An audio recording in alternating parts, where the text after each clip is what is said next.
Hello, everybody. Welcome back to the Dice and Dice Show. Is that what we call D&D show? I don't fucking know. You know what it's like. Sure. Whatever. We're here. We're queer. We're... I don't know.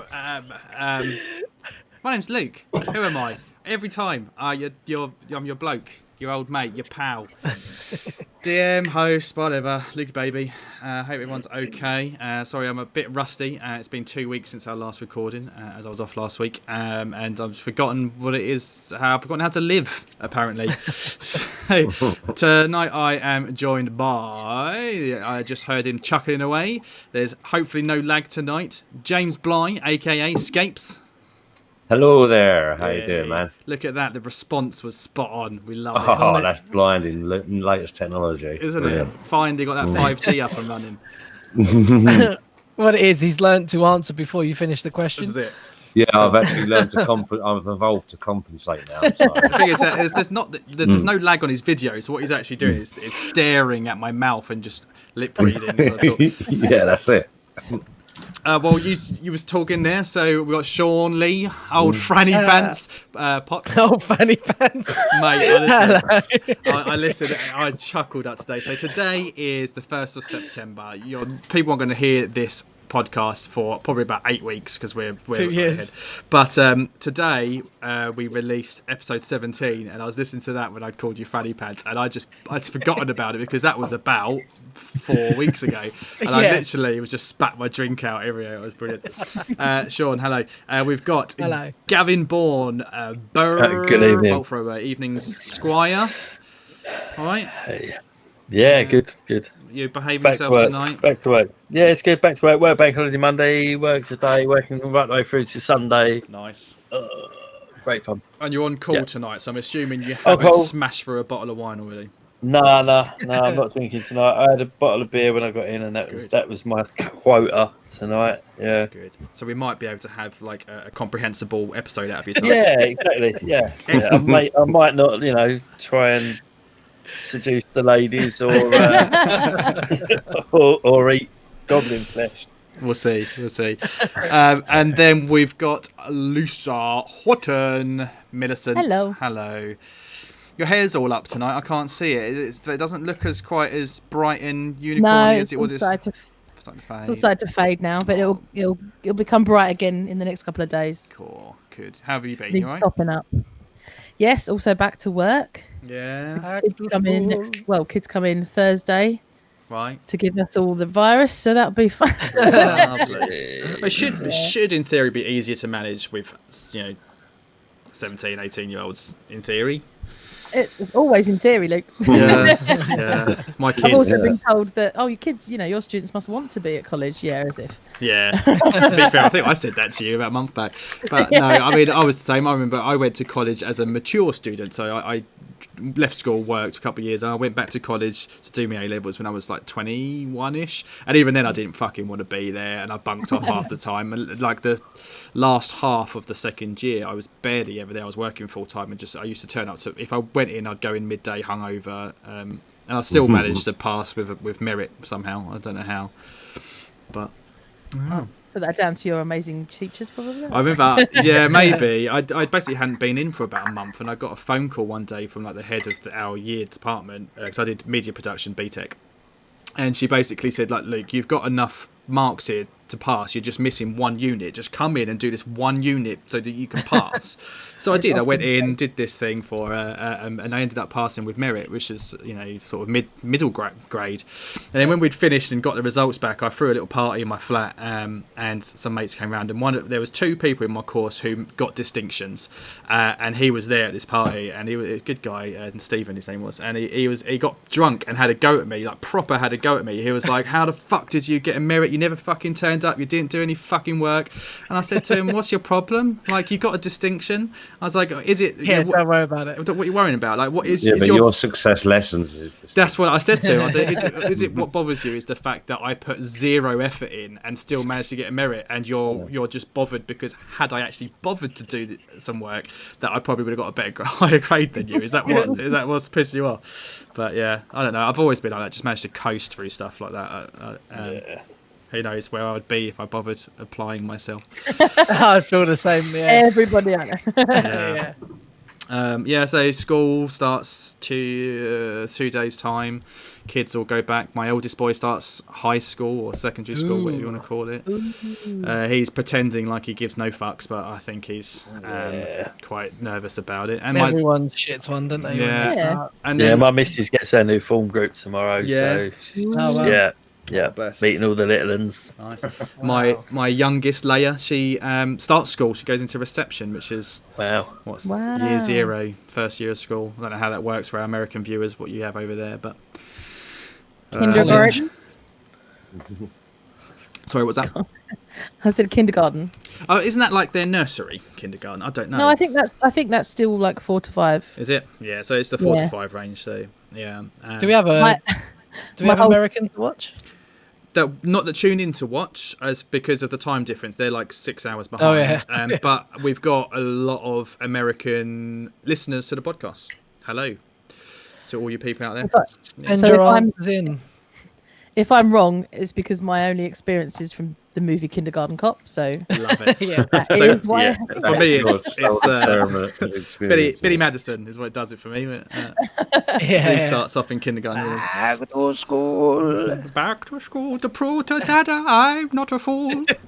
Stop looking at me, Schwan. It's probably the best line in any film ever. So we do have Billy Madison. You say you've not seen it?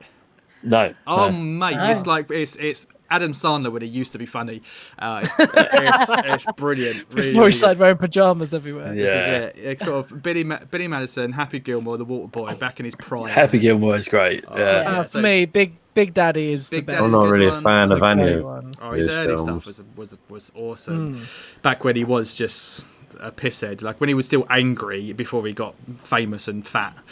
And it's the way with like all comedians and musicians is that when they're young and starting off, they haven't made it quite yet, and they've still got all that angst and stuff to write about. And then as soon as they get rich, they just don't have it anymore. You know, it happens to all of them. They're no longer the underdog, are they? Yeah, kind of a driving force for the art, isn't it? And then, absolutely.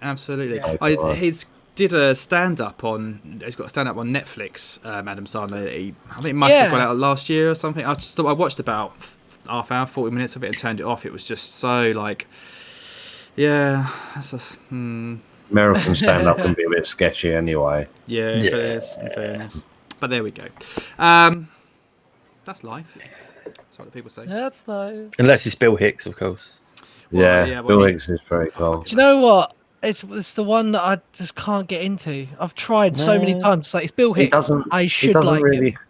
He doesn't really have a lot of material, man. He got cut short, didn't he? Very quick. Yeah, I mean, he was like 32, maybe when he died, 33. Also, I think it might have been good for him that it was short because he may not have had much more to say than what he did. Possibly.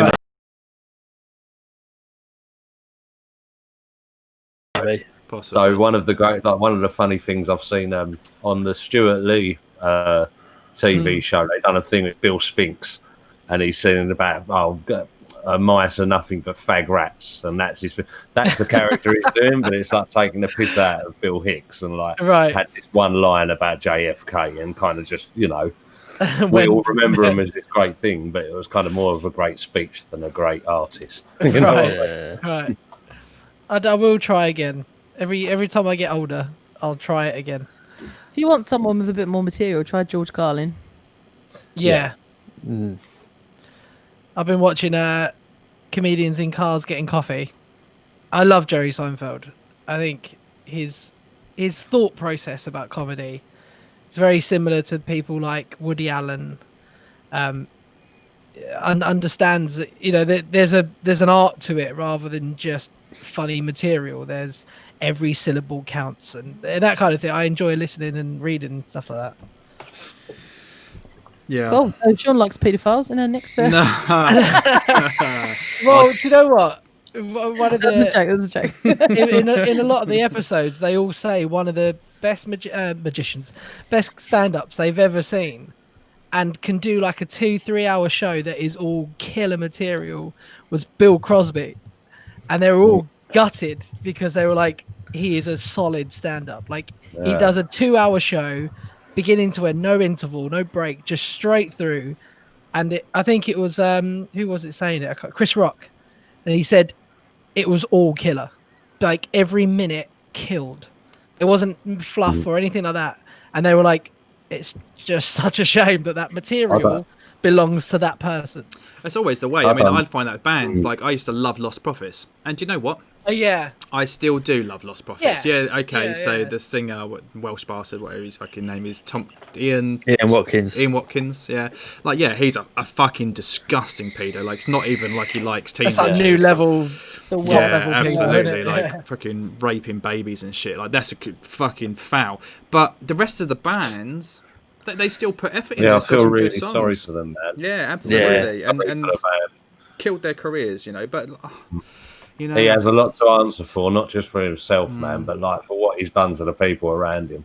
Absolutely. Yeah, what an awful fucking creep. Yeah. Yep. It's a bit of a sore subject at the moment for us, like, because there's a lot of stuff. Well, there's It's sad. the stuff in the news at the moment. Some Tory wanker is getting away with fucking sharing indecent images and stuff. And we've recently discovered that an acquaintance through people that we know has previous charges. And some people in the friend group knew about it, but didn't tell anyone.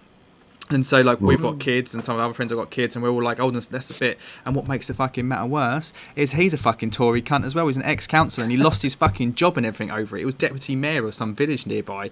Like, and he, back in the early noughties. Madness. So. It's weird. You never. No one ever really. Or I suppose people do, but no one I know has ever experienced these kind of things firsthand. It's always on the telly. There's a news about someone.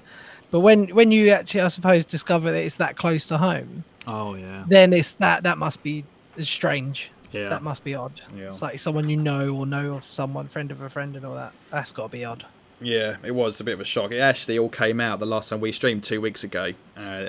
We had a you probably don't remember. We had a slightly longer break, and that's because I was talking to the missus about it, and she'd found all this stuff out. And I was like, "Fuck!" Like, yeah. So weird. Yeah. That's right. So another reason to hate Tories, all fucking pedos. Welcome to the show, everyone. Welcome to the D&D show, buddy. Welcome to the D&D show. Welcome to the Tory bashing show. Yeah. This episode's just called pedos and rapists. Yeah. And the bears, oh my. So who we got in the stream? We've got a few people. Rye_Almoa, who was new last time as well. He started off listening to the podcast stuff, I think, and he's joined us on the stream again. Hello, mate. Nice to see you. Now, another one I'll say a massive shout out is to Incomplete Quest. Now, I've had some chatting with these guys over on the old Twitters. I think we started talking because they were having, I think these are the guys, I do apologise if I'm wrong, they had some problems. They couldn't work out how to kind of like record their stream and convert it and stuff like that. And that's how I was like, oh, well, here you go, like, here's some advice. Come to the pros, didn't they? This is it. And they're really good guys. Last week. The past couple of days especially, they've been sharing a lot of our posts about like our episodes and stuff. So I want a massive thank you to them. That their online persona, they seem like a really, really great people. So thanks for joining. I do apologise if I've offended you. I hope you don't vote Tory, but if you do, well, your fault, really. All this, your fault. Yeah. Troy Tempest, hello. Psyconsent, hello. So I also wanted to say a massive happy birthday to one of our probably oldest and biggest podcast fans. It's their fucking dad, the beginner DM, whatever his name is, on Twitter. It was his birthday. Yeah, it's his birthday like yesterday. So, mate, birthday. You're not going to hear this for another 8 weeks. So happy birthday. Beyond birthday. Yeah, but thanks anyway. Lecky Macon, hello mate. Good to see you there. So we've already been talking for like 20 minutes. If you're new to join us, this is what we do. We talk shit, and it's mostly because I don't actually have anything prepared to play. So I'll try to reduce the amount of time we play D&D to a minimum. It was my anniversary last week, so for those of you that do tune in, you might have noticed I was missing. Massive thank you to you guys. Obviously Gavin was on holiday as well, so massive thank you to James, to Sean, to Lisa, and also to Emily, who stepped in as well to put a stream out of Everybody Loves John. I hope you enjoyed it. I watched and listened to the video. Everybody loves John. Everybody loves John. Everybody really wanky. Is John. Everybody fucks John. John's a weirdo. No one loves Everybody is John. I don't know. It's not on YouTube, but it is still currently on the Twitch channel. But of course, again, if you listen to the podcast, it'll be too late by that point. Did you guys, when you played last week, whoever took care of the stream, did you record it or just stream it? I've recorded it as well. Cool. Let's see if we can get that sent over, and I'll get that onto the YouTubes. Yeah, I will do. I might actually be able to do it from Twitch if it's still on there. I'll have a look when we finish tonight. It was on there yesterday. But... Yeah. If it's still on there, I should be able to ping it across straight to YouTube. I'll add that to my to-do list. But yeah, it was my anniversary. 5 years married. Happy wedding birthday. We went for dinner. That was nice. We went to the same place we got married, like the hotel restaurant where we got married. Had a really fucking expensive dinner with the kids because we didn't have a babysitter. It's just as well the government. I'd have the kids with you. Yeah, well, we don't have a babysitter, but the government were in August doing their eat out to help out thing, weren't they? It's finished now, isn't it? It's finished now, yeah. But luckily, it's 50% off. Up to a maximum discount of £10 per person. So we got £50 off for the 5 of us. Our bill was 120 quid, so it still cost us £70. That's not bad. Well, I didn't really agree with the whole scheme because I thought, but most families who could benefit from this can't afford it anyway because there's like 5 of them. Yeah. Well, 70 quid. Like, don't matter if you got 50 quid off. Yeah, we did. We did in August, like in the month, we did go to a local Hungry Horse pub, and that's cheap. And we did get a family meal for like 20 quid, which was pretty sweet. But when you go somewhere expensive, it's we were like, it's 50% off. Yeah, we'll have starters. Yeah, we'll have a dessert. And then we're like, we went to a Miller and Carter during the whole thing as well, and that was the only time I felt the benefit of it. We've only had the one. Yeah, I normally get the cheap rump steak, it's like a tenner, and all the others are like 20 quid. So I was like, fuck it. Do you know what? I'm gonna have a slightly bigger steak.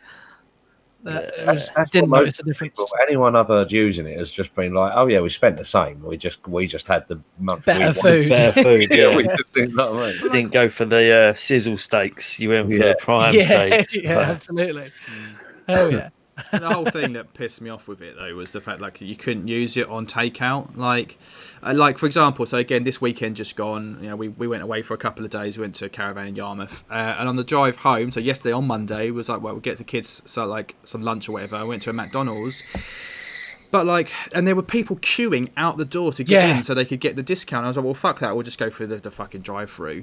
And you couldn't get it. And it's like, well, why not? Like, the restaurant are making the same money. Like, what fucking difference does it make? Apart from the fact that we're not putting ourselves at risk as much. Yeah, it's the safer option. So what you get a discount providing you want the higher risk. Yeah, the more risk you put yourself at, the higher discount. Yay, that makes sense. What they wanted to do is they wanted to show that the rates wouldn't go up if people were eating out more. That was the aim. It wasn't really. I mean, Psych it didn't help families, but again, that wasn't the aim for it. It was to get people out and show that the value wasn't going up, which it is. So fuck that then. Petrol's doubled. So if you drive to the restaurant, you're paying twice the petrol. Saikon Sen hit the nail on the head, and he's absolutely 100% right. The point of the scheme was to help businesses get back on their feet because they're not losing the money. The government are giving them the money back. So, 100%. But at the same time, it's just... There's other ways of doing it, like just fucking get, I don't know. It's just when our government cares more about business than people's safety and their lives and stuff. And it's the same with school. Going back to the first conversation this evening, I don't think we should be sending kids back to school. I just don't think we should. And don't get me wrong, I can't fucking wait to get rid of the little shits. My God, I've had them off since March. And that's 6 months, and I love my children so much. I'd be lost without them. But there comes a point when actually you just do want them to just piss off back to school and get COVID. But no, but it's not safe. It's not safe for them to go back, and I'd rather they didn't. But then the government are saying, oh well, we need to, and if you don't, we're going to slap you with a fine. I was like, well, all right. It's just.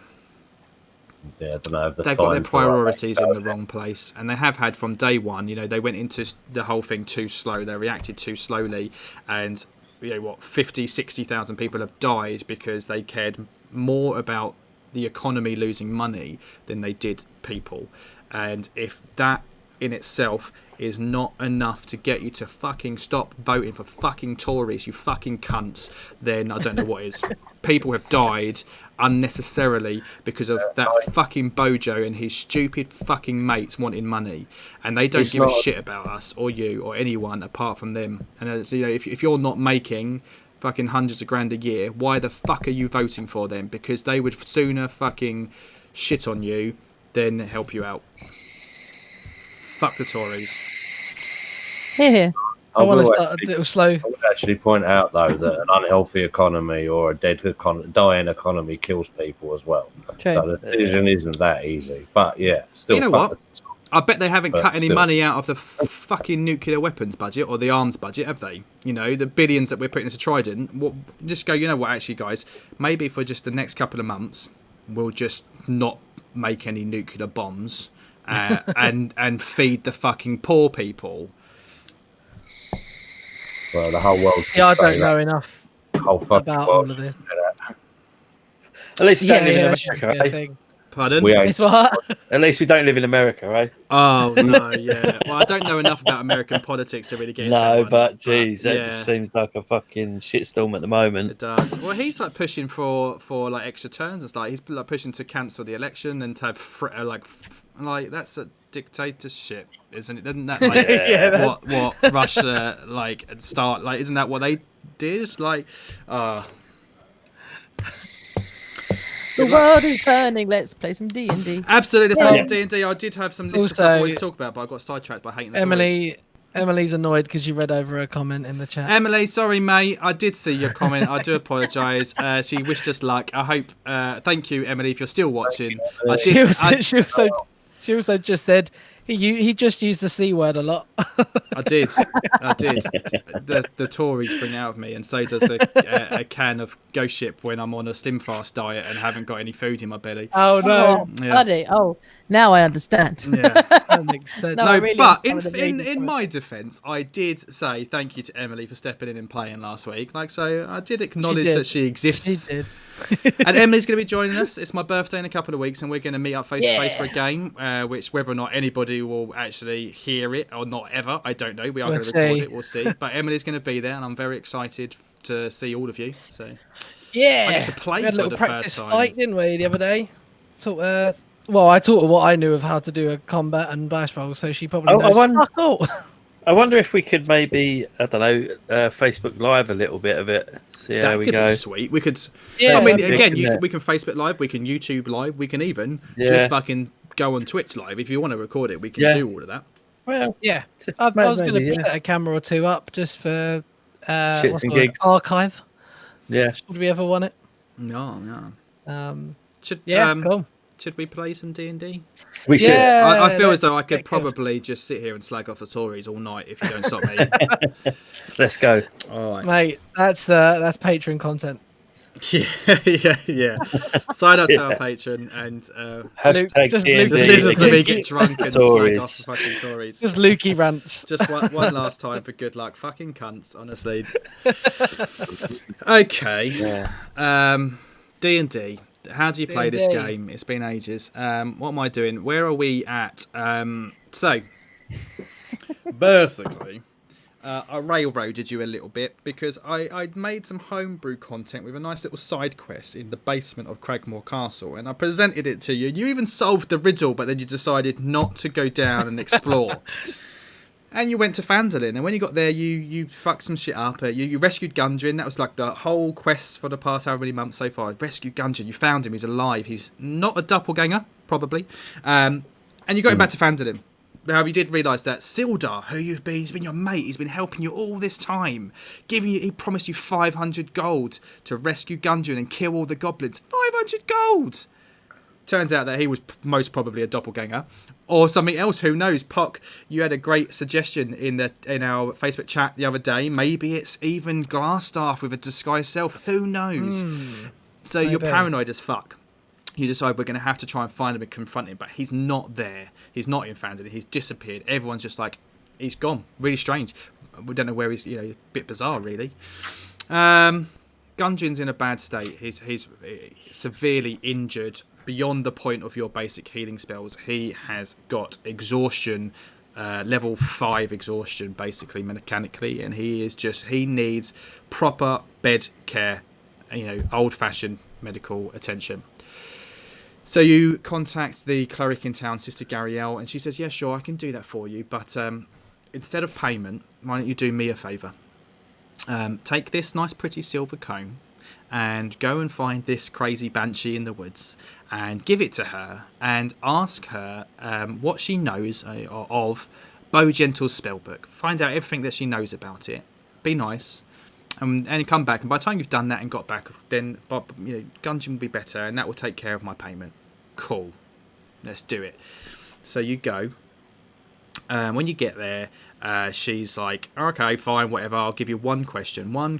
And Scape says, oh, can we have a minute? And so she says, yes, so that's your question. You've had it. That's your question. And so you manage to convince her to give you another chance.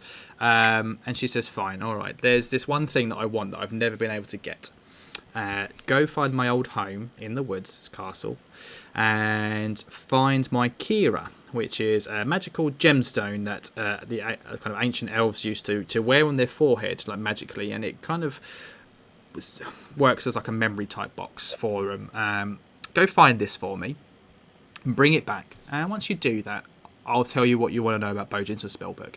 Turns out, lo and behold, that's creating the basement in Cragmaw Castle, yeah, because I wrote this shit and you fucking ignored it, so I sent you back there. You go down, you get there, and the whole castle, it's been about 3 days since you've been there last, and all the dead bodies, all the goblins that you murdered are still there, but from the basement door, which you barricaded shut, these disgusting, stinky, black vines had started to creep out, and how it had grown so fast, it's completely unnatural. So it's spreading across the castle from the basement. You go down there and you find an old crypt, and you find the family kind of resting place of the Uglatha family, the Winterbreeze elven family. And you find this crypt there, massive gaping hole in the floor, chasm leaking this cold, magical, necrotic energy. And from this cavern is where these vines are growing out and spreading.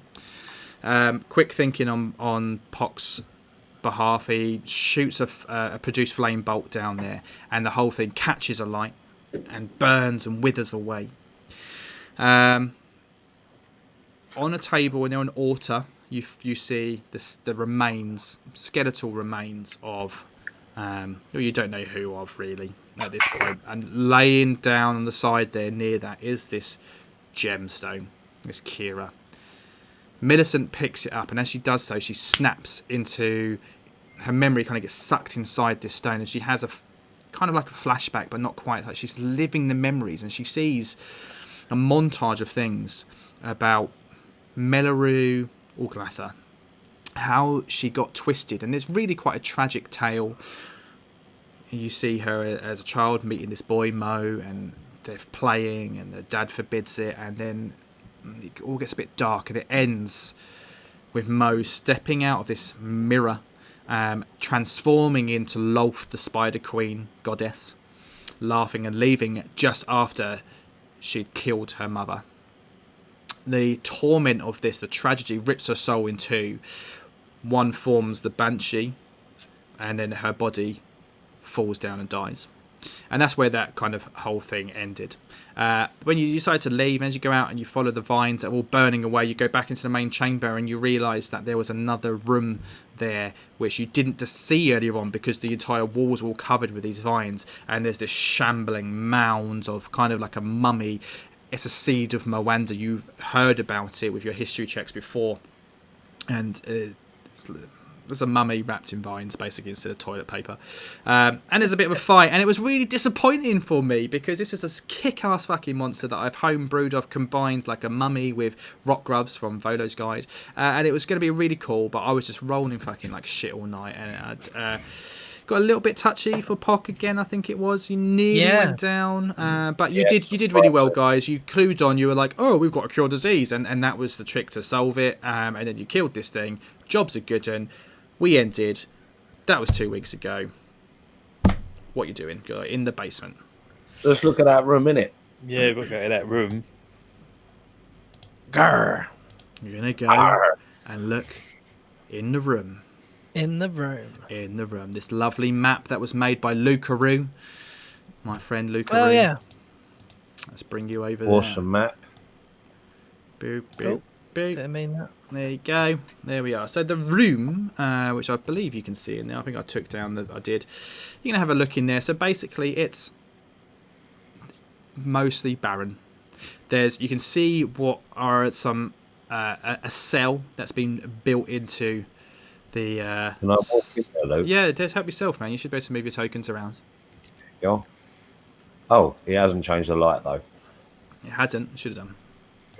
For you, that's because you can't see in the dark, so your light source is dependent on somebody else, I think. I'm just talking. Yeah, Droop's holding your torch. That's right. Yeah. Basically, on the south wall, there's some cells. The door is busted open. There's remnants on the floor of this sticky black tar, which was the vines that has all melted away in the fire. And that's about it, to be honest. That's about it. It doesn't take a genius to work out that this seed of Moanda was probably locked in here. And then when you set fire to the vines, kind of accidentally you did that, but when that happened, this room became free and it broke its way out. Okay. It is, of course, if you hadn't worked this out, was Melaru's father, who was locked in here waiting for his turn under the knife.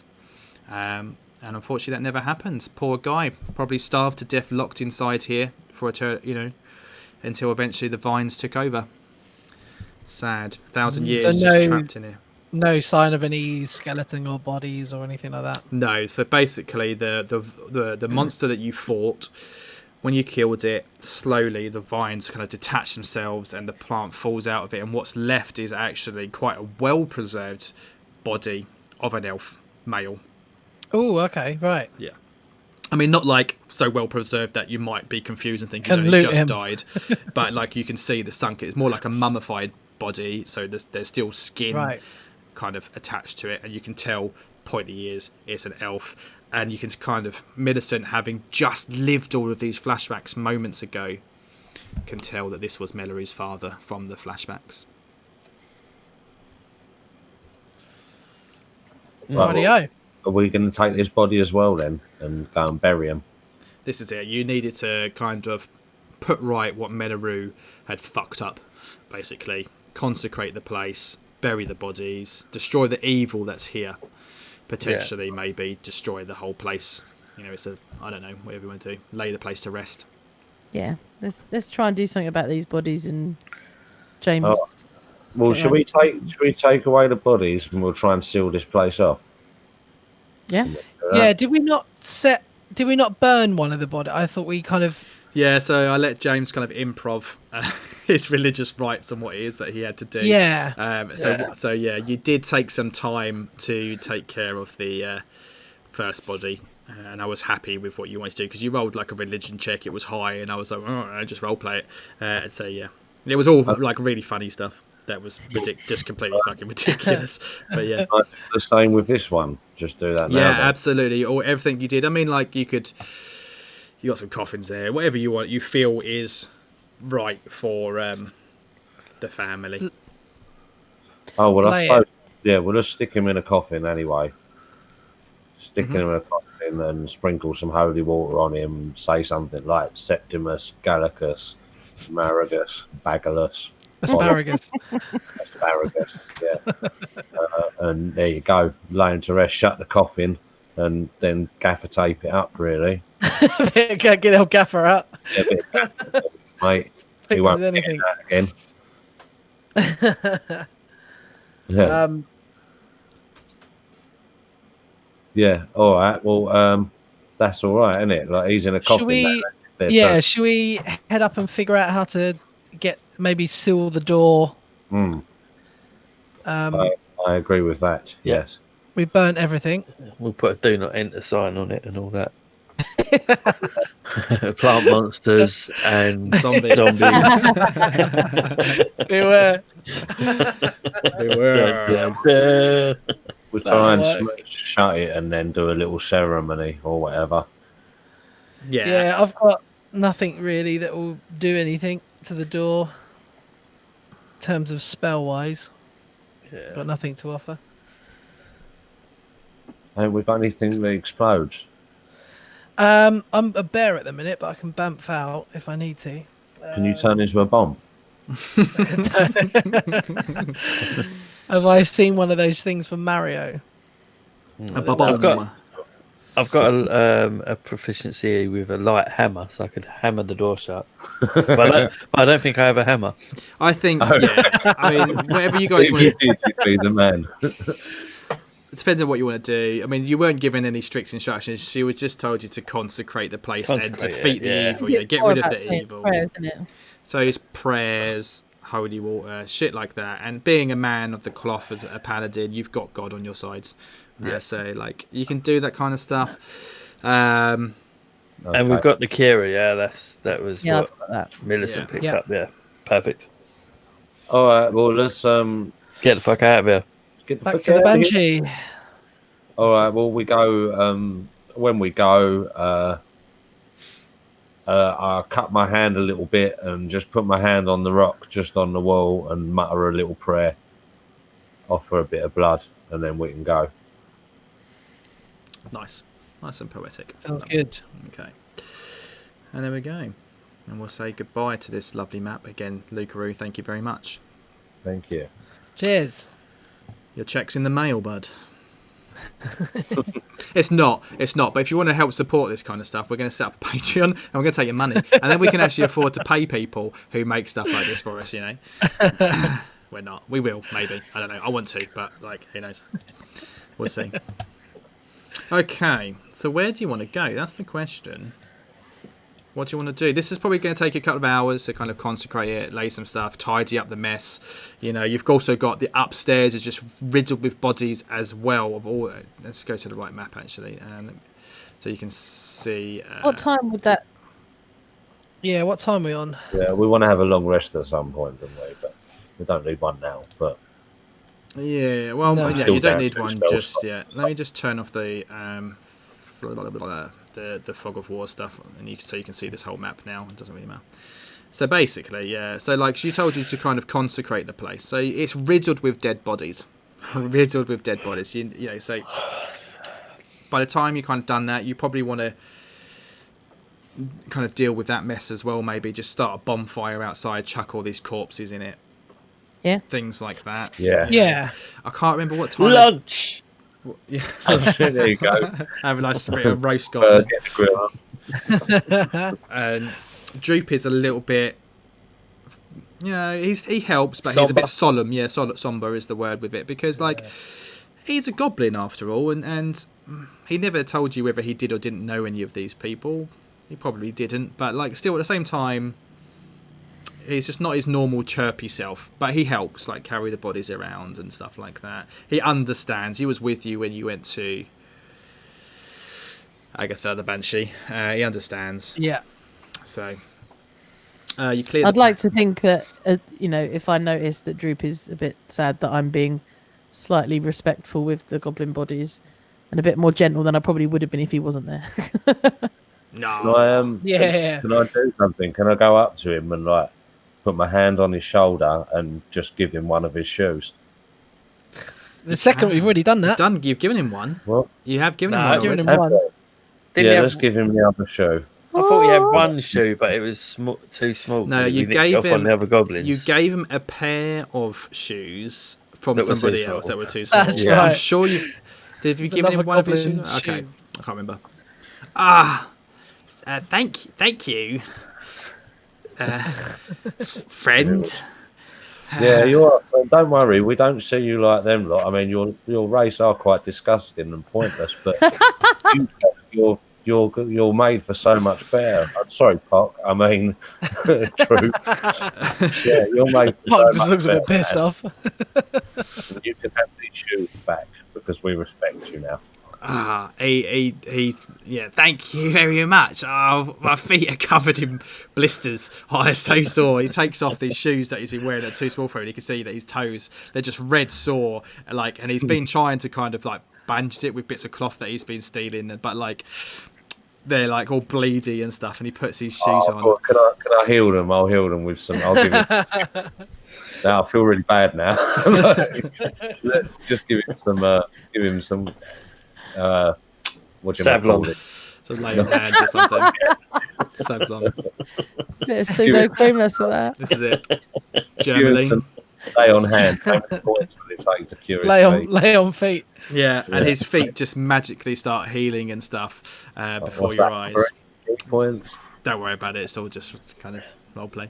And it's like, oh, thank you very much. I really appreciate it. It's okay. And Millicent, thank you for being respectful.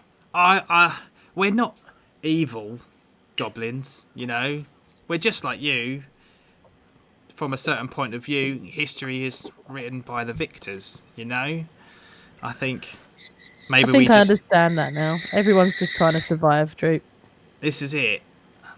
But thank you. And just so you know, mechanically now I've got my shoes back, I won't be rolling with disadvantage anymore. Oh no, really? What?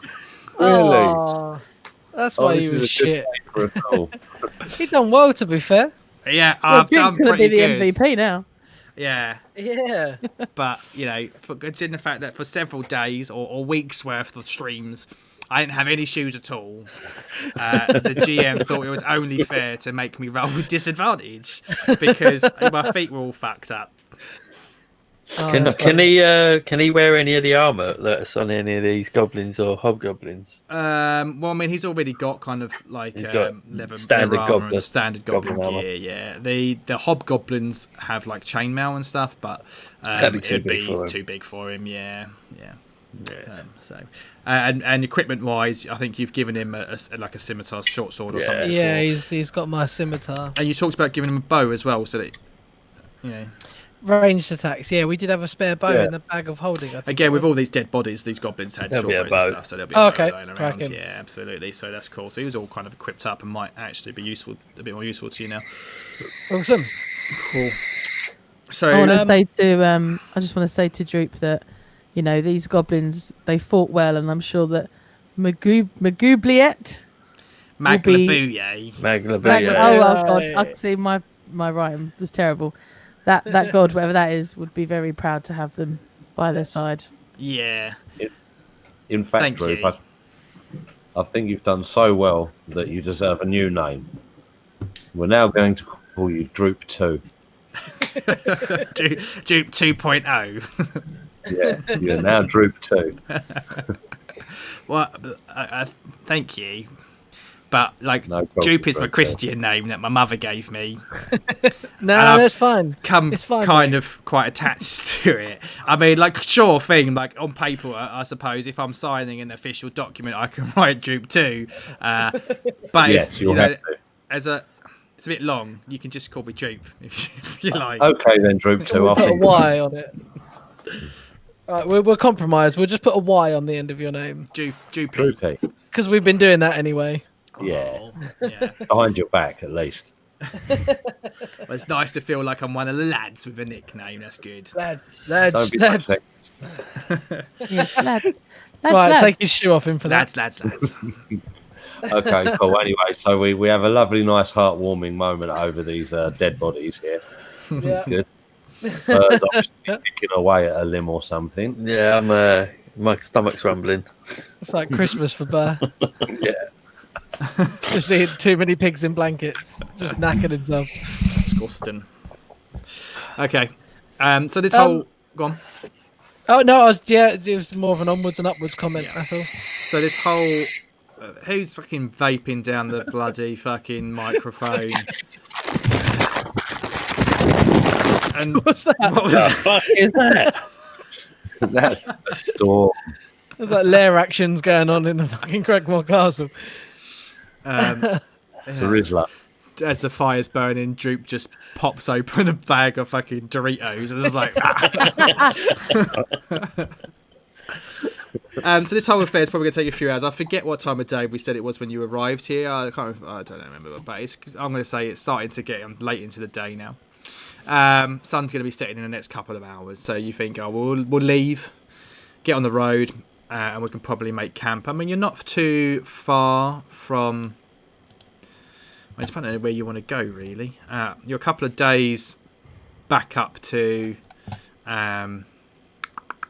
Agatha's lair, because you have to come out to kind of there and then back up the road. Yeah, so it is a couple of days up to Coneyberry to get back to where Agatha's lair is. And we've got the orcs to sort out there as well, haven't we? And your orcs are in Wyvern Tor in here. I mean, one of our options was the orcs aren't necessary. They're just, if we go back to Phandalin, then we can at least go back with the money that I lied about. But we don't. It's not something we need to do. I would suggest straight back to Agatha and get that tied up. I'd like to get that tied up.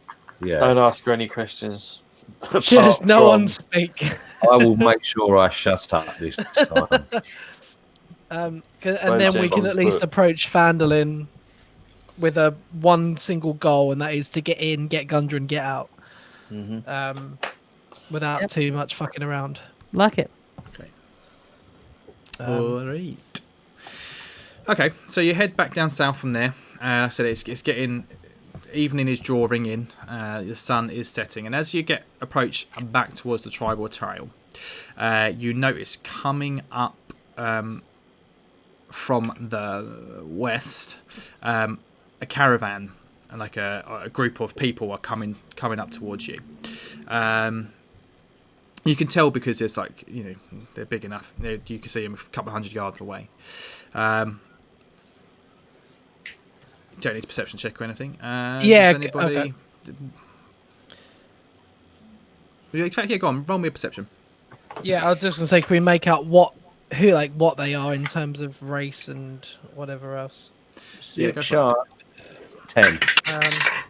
Fuck all for me. 10. Yeah, 10.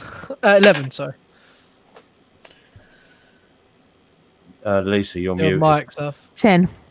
She muted the Oh, mic mate. because she's the one rusting that bag of Doritos. I didn't realise. Cheers, got the Rito. No, that was actually me. It wasn't me. It was me. Oh, was it? Yeah, it was me. Yeah. The perfect. I was being silly. I do apologise, listeners. This is a professional show. Professional. Okay. Stop being silly. Stop being silly. And now for something completely different. Okay, so it's 16, I believe Millicent says she rolled. Was that right? It's a 10. Oh, you all rolled 10. 10s. Okay. Ten.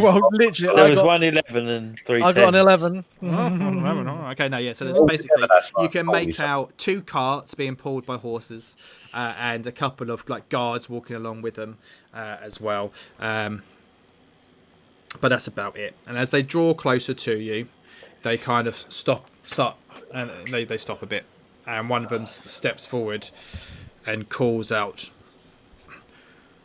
"Well met, traveller. Friend or foe?" Friend? Who wants? Yeah, someone more Who wants charismatic it? than me. Go on. That's don't I ask may- me, it's all good. Someone else take over before I charm them. Friends.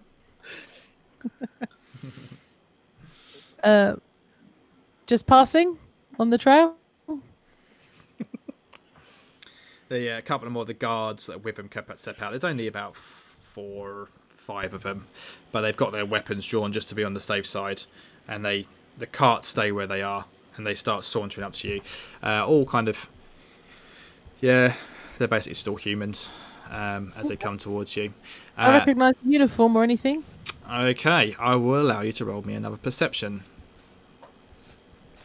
Ooh, that's better. 22. Lovely. Yes, so as they get a little bit closer, I mean, it is kind of twilight. It's getting a bit dark. You do recognise. You do. It is a lion. It's the lion shield costers on thing. Shield Costers. Right. Yeah. I meant a fucking lion. It's like a talking lion. I can't always go and find the description. It's like a shield with like a lion in it, and it's blue. Blue. Blue. And you recognise it as the lion shield coster emblem. What was that lady's name? Was it Lien? something like that. Halia? No. Nope. Oh, do you think we could? Leanne. Close. Is in the cave. Linen or Linny? Yeah. Yeah. I think they've gone.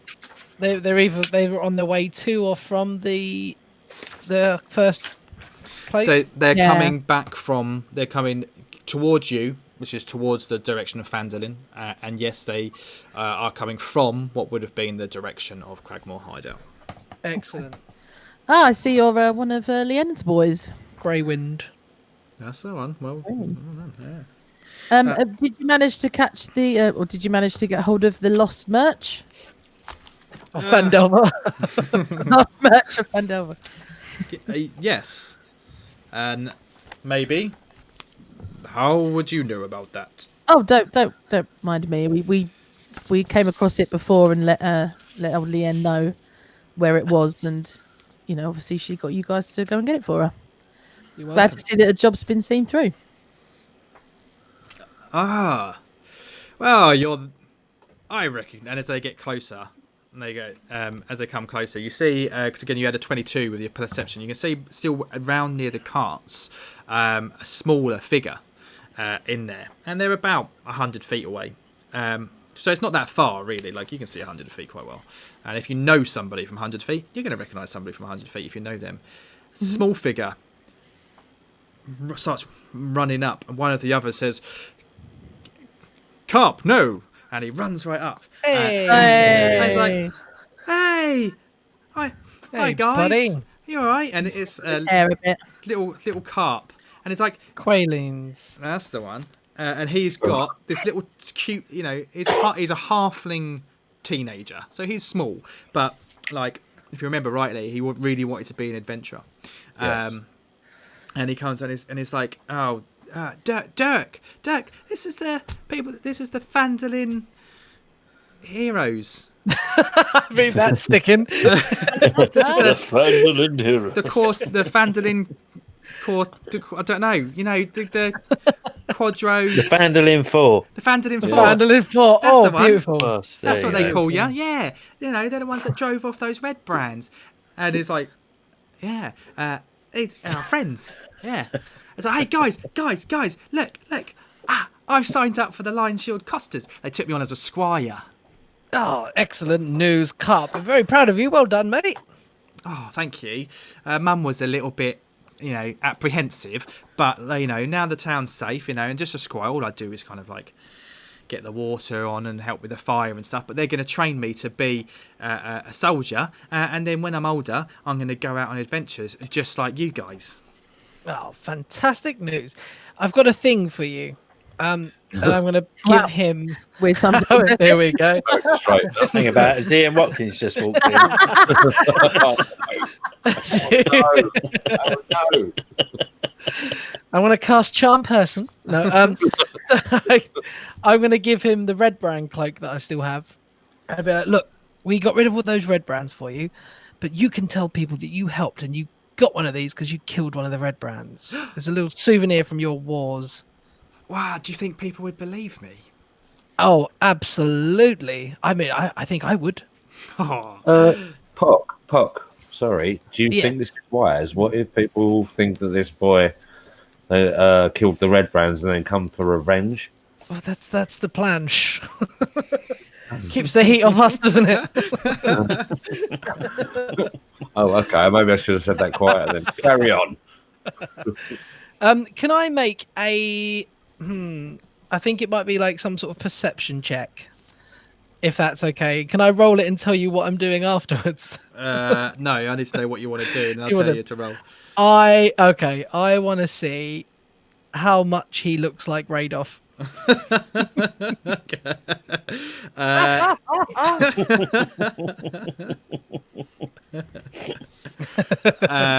All right, give me give me an intuition. Whatever it's called, insight. The intuition, insight. Yeah. It's a 10.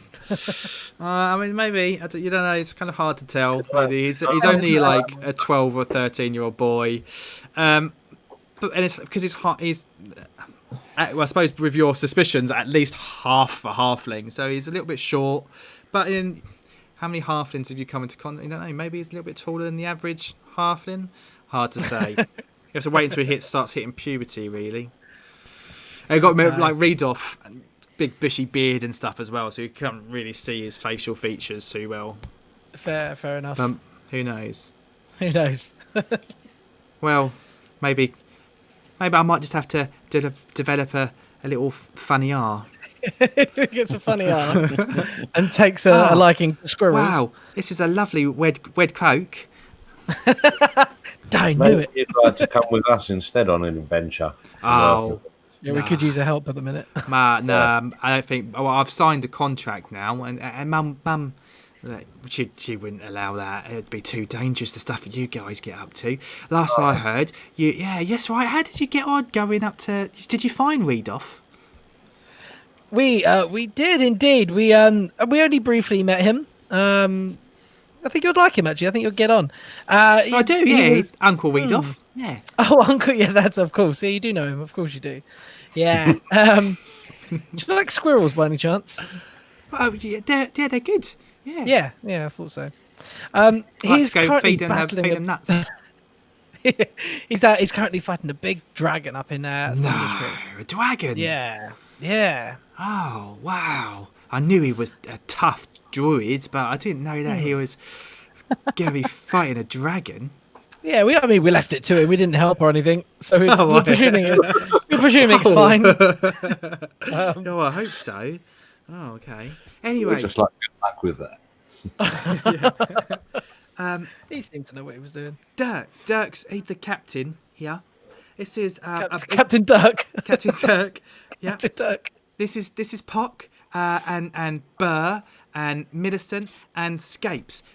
And it's like, yes. Linen is, well, I mean, everybody in town knows your names, of course. And yes, I understand that if it wasn't for you, we would never have got our shipment back. We thank you. There's a couple of goblin stragglers still there, that we soon took care of them. And it's like, oh, and he draws his sword. It's like, stay where you are, you filthy beast. No. And Droop's like, wow, no, one of them. Droop 2's with us. Leave him alone. Phandalin Five. Oh yeah, sorry, Droop. Phandalin 4.5. Yeah, 4.5. Absolutely. Okay. So it is starting to get a little bit dark now, and you're, like I said to you, you're a couple of days from Agatha, and even from where you are to Phandalin, it's probably still like 3 or 4 hours.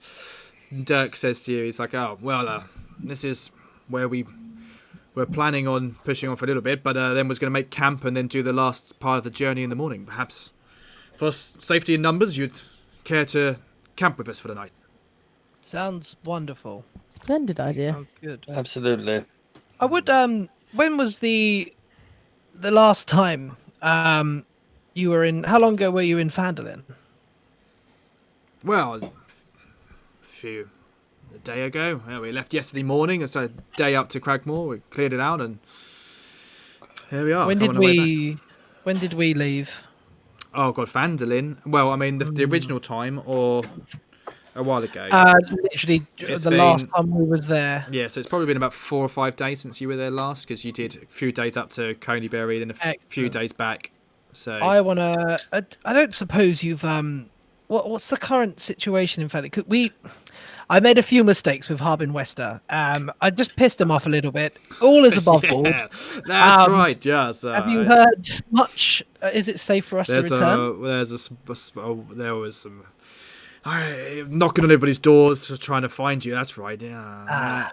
The GM had actually kind of forgotten when he prepared this part of the adventure this evening. But yes, and there's a small wanted poster for you. Actually, there's 100 gold you stole. Perhaps we could turn you in and make ourselves a nice little profit. If you're willing to go. I'm only joking, of course. I cast charm. Look. Wait, can I just make an insight check just to be sure that he doesn't want to... This fucker ain't a clone. He's a fucking clone. Oh, God. Oh, no. No, I'm just saying. Out loud? Or? Well, no. 19. 19. 19. Yeah, you think he's just messing with you and having a joke. Yeah. Having a Josh. Yeah, Lovely. having a Josh. No, of course. Well, Linen, surprisingly, actually, considering I actually witnessed your encounter originally, no, she thinks quite highly of you. It's not many people who would, bother going to the effort of letting us know where this stuff was. You could have taken it for yourselves and made a tiny little profit. And of course, the whole red brand glass stuff. You have friends with the Lion Shield Costas. I have a proposition, or a favour, I suppose it is, to ask you. Since we have, in a way, you seem like good people, and I fear that us going back to Phandalin will not be good for us. I didn't do anything wrong. I used the charm spell when I shouldn't have used the charm spell, and it all snowballed and got a bit messy. We don't mean anyone any harm. However, we do have a very dear good friend of ours there, who is currently being held by Sister Gariel. He is in a very bad way, and we hope that when we return, he'll be fixed up good as new. However, heading back into Phandalin may prove quite dangerous for us. And I wondered if this is something we could help each other out on, whether that be you could claim that you have captured us or killed us, and we'll give you some of our artifacts, claim some money, and then we can maybe sneak in under guise with you guys to get our friend back and speak to Sister Gariel before we sneak out again. I wonder if you could help us a sneaky recon mission. Well, go on. Sorry. Go on, Scapes. No, I'm just saying, couldn't we just write a letter and send some money with this dude to the Lord? So you did, in fact, steal some money from the townmaster. I think I put it back, to be fair. No, we didn't steal any. We just want to bribe him. Don't to think leave you did. You put the money back that you managed to get out of Darren Ademouth. But you didn't with Harvin. I took the 100 off of Harvin. Yeah. Well, I did. I panicked. Look, I have a very nervous disposition when things get heated. Look, I'm willing to hand that 100 gold over to you right now to return to him. I don't want it. My intention was never to take it. It was for a bit of fun for a podcast, okay? And now I've set my fucking mark. And now we're did stuck. Make good radio. That's but true. Damn it, what a show. You can have the money and you can return it to him under whatever guise you wish. Okay. I don't want it, but I'm thinking maybe we could sneak in with you in your this caravan, get our friend, leave, give you some money, say thank you, and bugger off. Perhaps. I'm sure we can help you with that. We here, the Lion Shield Castle, we're a mercenary group, true, but we're honest people, and subterfuge is not our strong point, nor is politics. It is not our place to take sides in matters of law. However, you are wanted men for a minor crime, minor indiscretion. I am sure you have enough friends in Phandalin to plead a case, and if you right the wrong, one way or the other, then I'm sure all will be forgiven. Harbin is... he's just a bag of hot air, and he doesn't really hold any real power in the town. He looks after the town's purse more than anything, which you stole from. Doesn't do a very good job, does he? No, but rumour has it that come next election he probably won't still be in his position anyway after the whole mess with the red brands. So I don't suppose you've got too much to worry about. Excellent. I know that Toblin speaks highly of you. Darren speaks highly of you. You've got friends in some fairly high places. Could we run for mayor? Well, I mean, in theory, if you think you could get the votes behind you, I mean, that's certainly something. I've got enough charm spells to do that. Yeah. So it's up to you. Let's camp for the night, have some dinner. If you want to come back to town with us in the morning and right your wrong, then absolutely we can do that. The DM did not prepare for it, but he can wing it. However, alternatively, if you trust us to pay your debt back, then I'd be more than willing to take that for you. We'll sleep on it. Or you can sleep on it, wait a couple of days until you get back into town. Who knows? Perhaps you'll die and then you would It doesn't really matter anyway. I wish I never mentioned the dragon again there. The dragon. The dragon.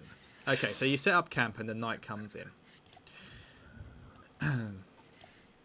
This beautiful little map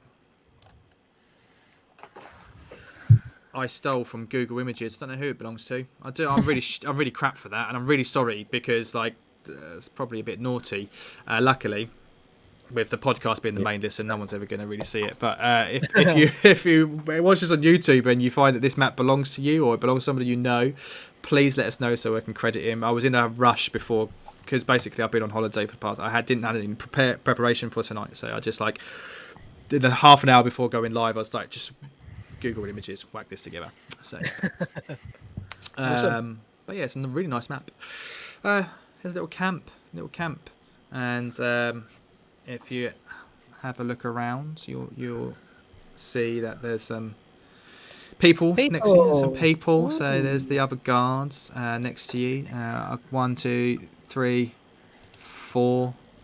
One of them's a child. I think that's the child. This one here. And maybe there's not enough people there, but we'll see. Oh yeah, there's the 2. Yeah. Anyway, little campfire, and I've added some carts, and you probably can't see this because of the dim lighting, but there's some horses. There's some next to a river all tied up to the west and everything. It's lovely. Night sets in. Lovely, isn't it? Lovely. Lovely. And you talk. I mean, you probably spend the evening sharing stories. And one of the other guys you've learnt the name, and his name is Steverin. Yeah. He's telling you about how he's a new recruit, and really, just signed up for the shits and giggles. Really, after the Red Brands, didn't really know what else to do, but 2 days training, and here we are. But I took care of those goblins quite well, didn't I, Dodd? And Dodd's like, yeah, sure did. Oh, when you stabbed that one in the eye, yeah. And he's like, oh, yeah, that was quite a good one. That was, yeah. What about? Do you know what you're saying, mate? Droop 2 ain't gonna appreciate it. Oh, he's sorry. He's kitted up now. He's tooled up. He's tooled up. And Droop's like, yeah, well, you want to try that against me and me mates? Yeah. He's got all gangster on him. no offense there, Droop 2. Just saying. What about you then? You got any good stories? And Droop's like, yeah. Well, this one time I actually just snuck up on this cat people in this house, right? And we went in and we just fucking killed all the women in the children. I mean, yeah. Droop. Not that story. Tell me about the time you surprised 2 hobgoblins. Yeah, that's right. Out the room. That's a good one. You tell it better than I do, Puck. Do you remember when we was in Cragmaw Castle? And, and he made 2 goblins jump, didn't you? And then you run away. That's right. Yeah, we had this brilliant plan that I came up with because I'm a master tactician. Genius, yeah. And yeah, we laid this ambush. You hid round one corner, and you hid round the other corner, and I went up there and I banged on the door, opened it open. I did these massive hobgoblins, and I was like, quick help! We're under attack! They're Phandalin 4! Ooh! And I ran away, and they chased after me, and then pounce, you're a bear, and we just fucking slaughtered them bastards. It was great. Yeah. We killed loads of goblins too, didn't we? Yeah, well, we did. I didn't. I did. All without kill. There was that night when we got attacked by those ghouls. I went and I helped you out with that one. Stabbed him in the back. Stab. Yeah. Yeah, you have been pretty bites. I think you had to go out. Yeah. Done very well. All barefooted. The whole lot. This is it. Rolling with disadvantage, you cunts. He actually has, to be fair. Smashed it. Oh. Yeah, he's had good stories. Anyway, so the evening goes on, and they roast some meats over the fire and stuff like that.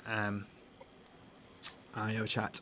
There's like 3 or 4 of them, and I'm just going to duplicate another one because I haven't done enough. Copy and paste. I'm just going to quick piss. Sorry. Go for it. I'll actually do it in character as well. So Yeah, that yeah, there you so- go. Scapes has gone up, and Dirk's like, just don't stray too far. There's dangerous lands we're in. Yeah, well, not so dangerous now. There's not any goblins. I mean, sorry, Droop too. I'll be careful. Why does he do this? He does this a lot. Every time we make camp, he fucks off. Well, One- when nature calls, you got to go, ain't ya? Really? Yeah, I think it takes him a while to get out of his armour so he can have a shit. Maybe it's just because he's got a really little willy and it takes him a little while to find it. I really wish that James could have heard that and then had a bollocking of Droop from the distance. Fuck off, Droop. I've seen it. It's true.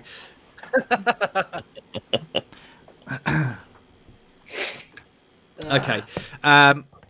Night draws on. Shifts. They will say please. so. Dirk's like, so. I will take first watch. Normally we do sort of 3-hour watches, but now there's you extra guys, of course. We could probably get away with just taking an hour or two each. You're happy to help out? Yeah, I'll jump in second, please. Okay. Excellent. Do you sort out shifts? Super. There's 8 of you. Droop's like, I'll take one with scapes. Yeah, because he can't see in the dark. No. Okay. During mine, I'm gonna pass without a trace for an hour on everyone. But they're all gonna be yeah. Okay.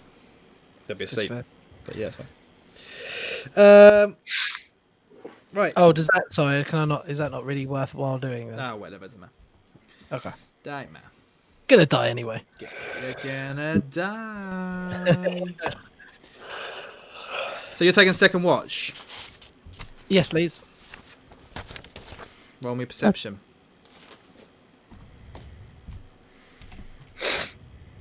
Do we know my guidance? Did we say that I could just add that, You basically. or is that a bit breaking the rules a bit? I don't think you could be perception because you'd be.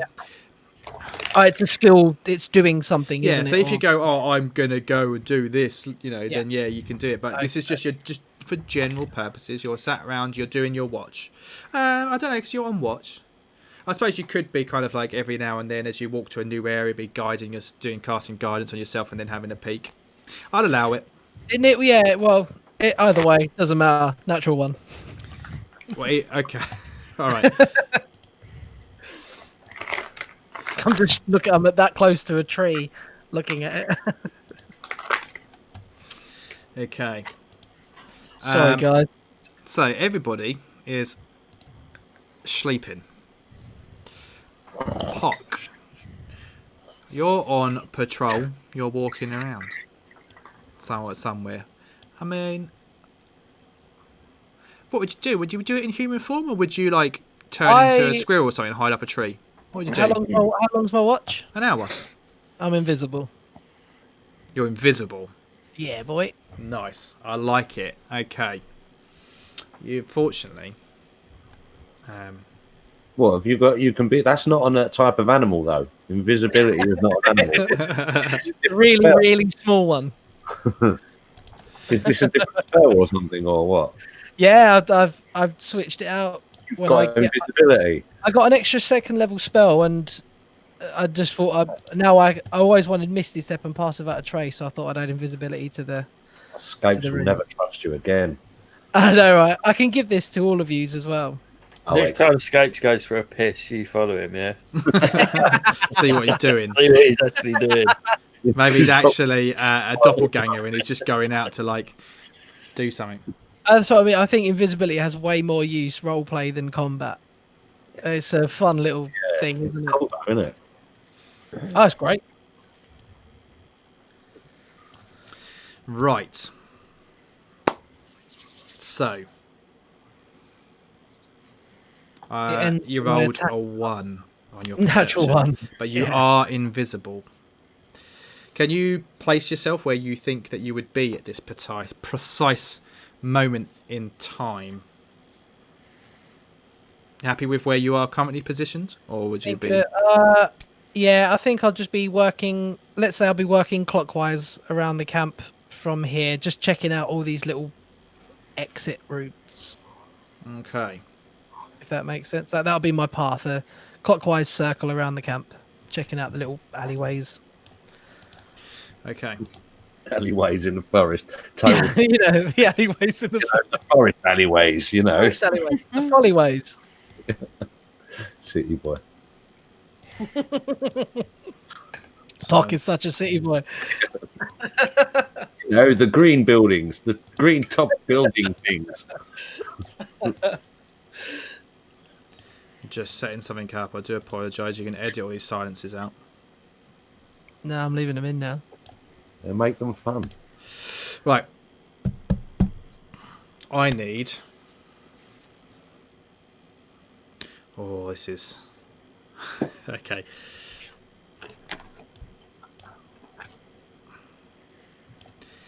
So as you're walking around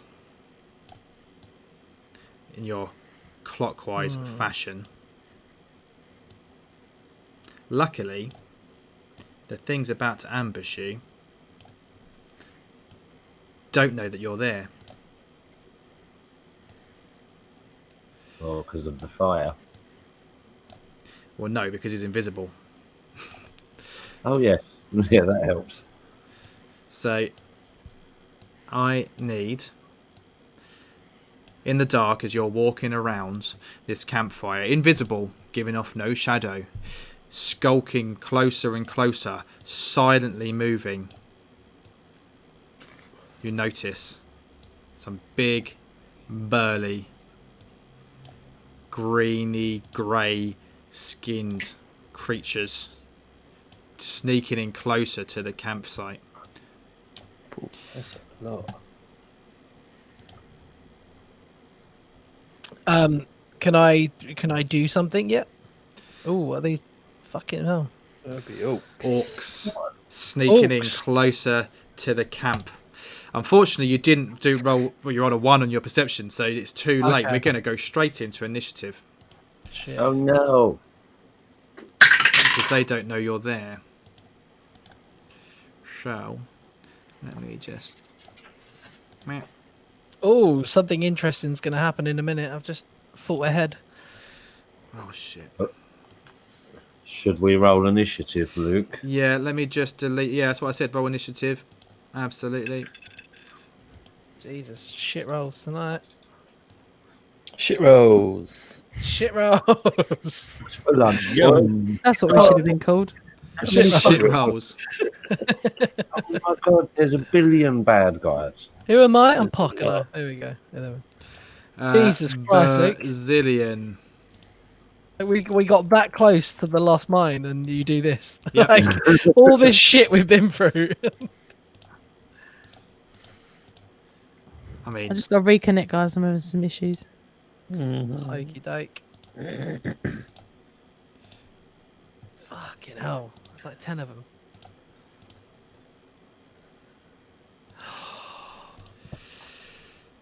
have you guys put all of your stuff in? Yeah. Yeah, Yeah. all in. I just do. We haven't. Have we rested yet? Technically, We haven't had a long rest, have we? We've had a you've short not had a rest. long rest, but I'll allow it a short. What does that give you? Oh, I get me wild Hit dice, shapes back. so you can roll hit dice for your hit points back. Cracking. Things like that. So it's up to 4 1d8. Is that right? On my sheet it says 4 brackets 1d8. Is that correct? yeah, so Yeah. up to 4. Cool. Cool. I'll take that.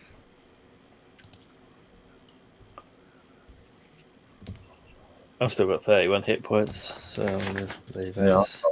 I could use a couple of spell slots, though. Well annoying. Yeah.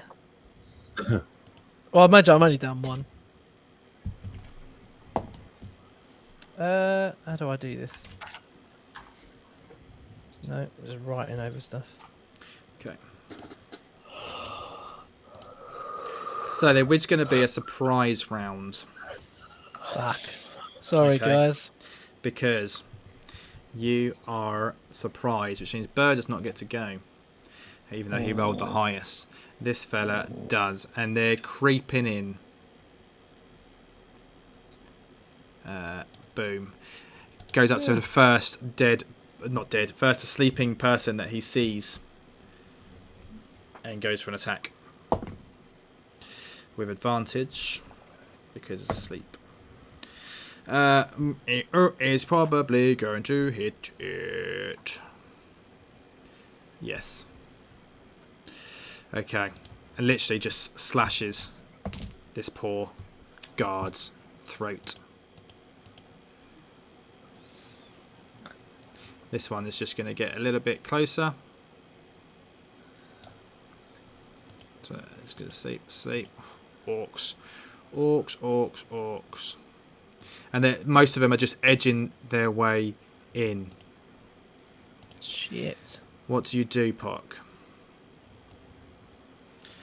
I can do something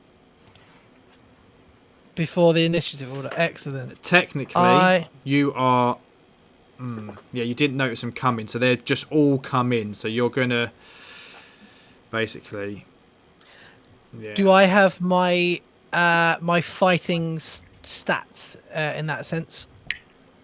Like if I move, I have to move my 25 speed. Yeah, you will do, but I'll come to you in a second. Okay. Right. Honest question, Scapes. Yeah. You're sleeping. Yeah. So what's your AC? 18. Okay. So you won't get the bonus for the 2 swords. So it'll just be your basic AC. Well, I suppose that'd be 17 then, wouldn't it? That's fine. It's going to be a hit anyway because I rolled over 20. Right. You're going to take a fair amount of damage as one of them stabs you whilst you're sleeping. Right.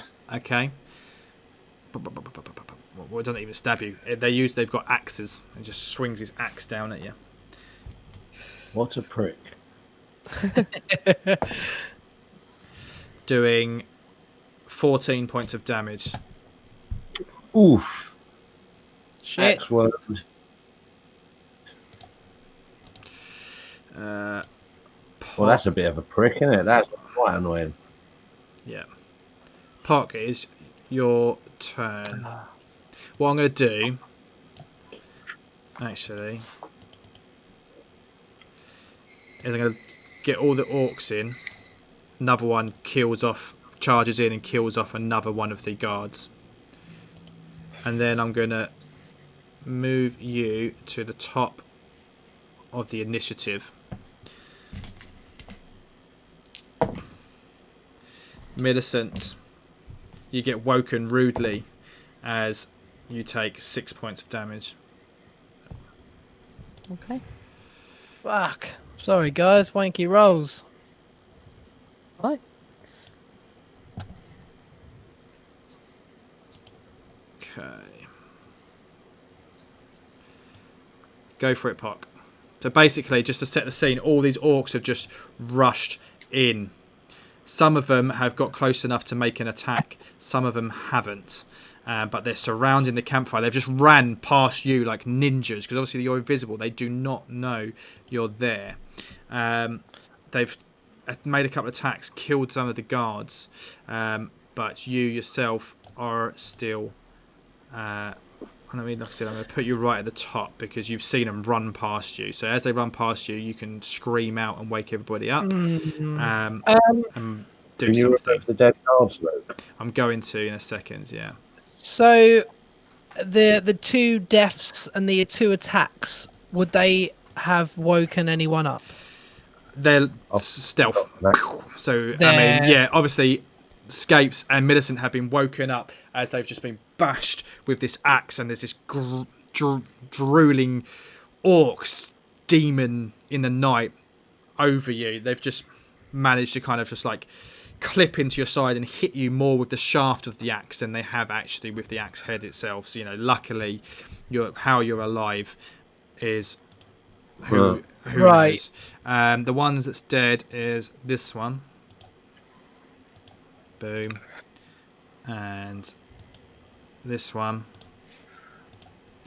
And this one. 10, 15, 20. So there's one guard left and Carp. Right. Okay. Up there. That's Carp between Scapes and Millicent. That's right. Okay.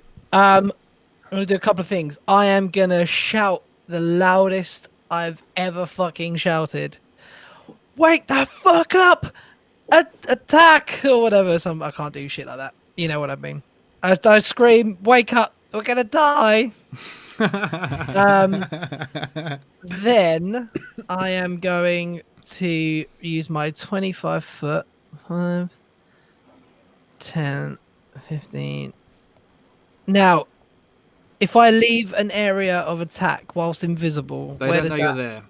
So they can't make an opportunity attack because they don't know that you're there. Perfect. So I'm going to move 5, 10, 15, 20, 25 to here, and then I'm going to bamf into an invisible brown bear. Okay. I suppose that works. A concentration spell so I can maintain it. And they the idea is that they've heard the shout from one side of the camp. I've moved. So they yeah. know Invisibility. Yeah, I suppose you can talk whilst invisible. It's not gonna. Yeah, it would have alerted them to where I am, and that's why I moved after I Yeah. shouted.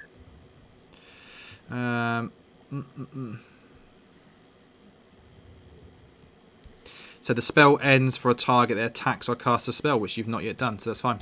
Okay, you do that. You're a big old bear, invisible. So if you're going to make an attack, you can make an attack with advantage. Excellent, lovely. I'll have a go. I almost don't want to attack, but let's do it. Kill him. So that is a 20 to hit. That would do it. And my first attack is going to be with my... So I ain't done this for a while. By D8 plus 4. That's an 8 points of piercing damage. Whoosh. Out of nowhere, in the dark, this bear just pings into existence as it just comes down and bites a shred out of this orc. 8 points of damage. Second attack? Do I get advantage on this as well? Yeah, go on. Yep. So just a 10 plus 5, 15. That hits. And that is 2d6 plus 4. 7, 8, 9, 10, 11, 12 slashing damage. 12 slashing damage. You kill this orc. How many was that? 12 and 8. Yeah. Nice. Crack him. Nice one. Burr, you wake to screaming as you've heard people just like get slaughtered in the night. Millicent escapes, wake up, shouting, screaming. Then there's "Get the fuck up! We're under attack!" And then just a scream and growling as a bear's just ripped one apart. And you're laying on your back, and you can see just under the tree coming in at you towards you. There is an orc. You're just surrounded by orcs. Mm-hmm. Okay. Right. Can I move to here? Yes, you can use half your movement to stand up. So that leaves you with 10 feet left. So yes. One. Yeah. So I'm going to move to here and attack this one with advantage. I take it if Millicent's the opposite side. No, she's not flanking though because she's only just woken up. She's laying On the down floor. on the floor. Yeah. Okay, so I'm going to attack that one anyway. And I've rolled a 7 plus 6. 13. 13. 13. That's a hit. That's a These hit. guys, you can see, they're like barbarians. They've got like bits of hide and cloth and leather, kind of like animal furs and stuff draped around them. Okie doke. So it's a 1d8 plus piercing. That's my d8. Sorry, guys. I'm just finding my dice. Right, 1d8. That's a 5 plus 4. So 9 points of damage. Nice. Yeah, and then I'm going to use my sneak attack, so 2d6. A 1 and a 3. So 4. Another That's 4. 13 points of damage in total. So it's still standing, but you've gone round behind it and just stabbed it in the back with as you've kind of run past it with your rapier, and it's got a massive gaping bleeding wound coming out of its side as it spins around. Okay, this orc steps up to Droop, who's just coming to on the floor. Oh, that's a shit roll. What's Droop's AC? What's Droop's AC? Let's have a look.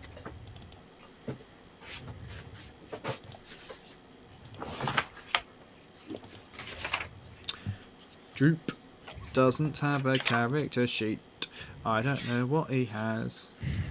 I think it's got 4 or something. I think he's got an AC of 15 with a shield, so it'll be 13. So Droop manages just to scramble and roll out of the way as this orc drops its axe down on him. It's then Droop's turn. He stands up, standing over his master who's just been hurt, and will make picks up his sword and will swing back and hit. Go Droopy boy, MVP, and he's just screaming like ah, ah, ah, and does some damage. Droop 2 is much better than Droop 1. Droopy two shoes. I don't know how much. I need to dig that out for another time. He then got his thingy-majiggy where he is able to disengage. So actually no, he's going to stand there because his master and best friends is under attack. Millicent, Yes. you've just narrowly avoided a close shave. You're laying on your back. There's an orc looming above you who's shrieking in pain as he's just spun round to face something that stabbed him in the back. I will stand up. Okay. And I will grab my sword on the way up and have a swing. Do that. Roll to attack. 13. With advantage. Oh, no. Yay. You're now flanking. You've stood Oh, up. natural 20. Hey. Nice. Well, that was How do you kill this orc? Yeah. Hey. So as I try and get up kind of quietly because I don't want him to notice that I've stood up, and I'm just going to take a sword and plunge it into his kidneys. Right in the back. Nice. Do you want to do anything else? I also want to say, I just want to say to Carp, try and wake him up and say, get behind me and stay low. Ash, what's going on? What's all the screaming? Oh, Just get behind me and stay low. Mummy told me Keep your not wits to about come. you. We'll keep you safe. Okay. Any bonus actions? Nope. No bonus actions. Okay.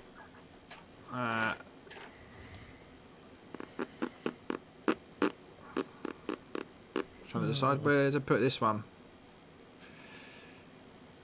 Right, okay. Now orc runs up to Burr. What's your AC, buddy boy? 15. 15. It hits you as it just brings down this great axe. And you are going to take a tasty amount of damage. 15 points of damage. Oh, fuck. That leaves me okay. As this orc charges in at you, you're under this tree, charges up from behind you, screaming, "Ah!" and brings this. There's no need for stealth anymore. Brings this axe down. This person is dead. This person is alive. This one jumps up. I don't know which one this is. I didn't name him. Let's say this is. This is Dirk. Why not? Let's have a look.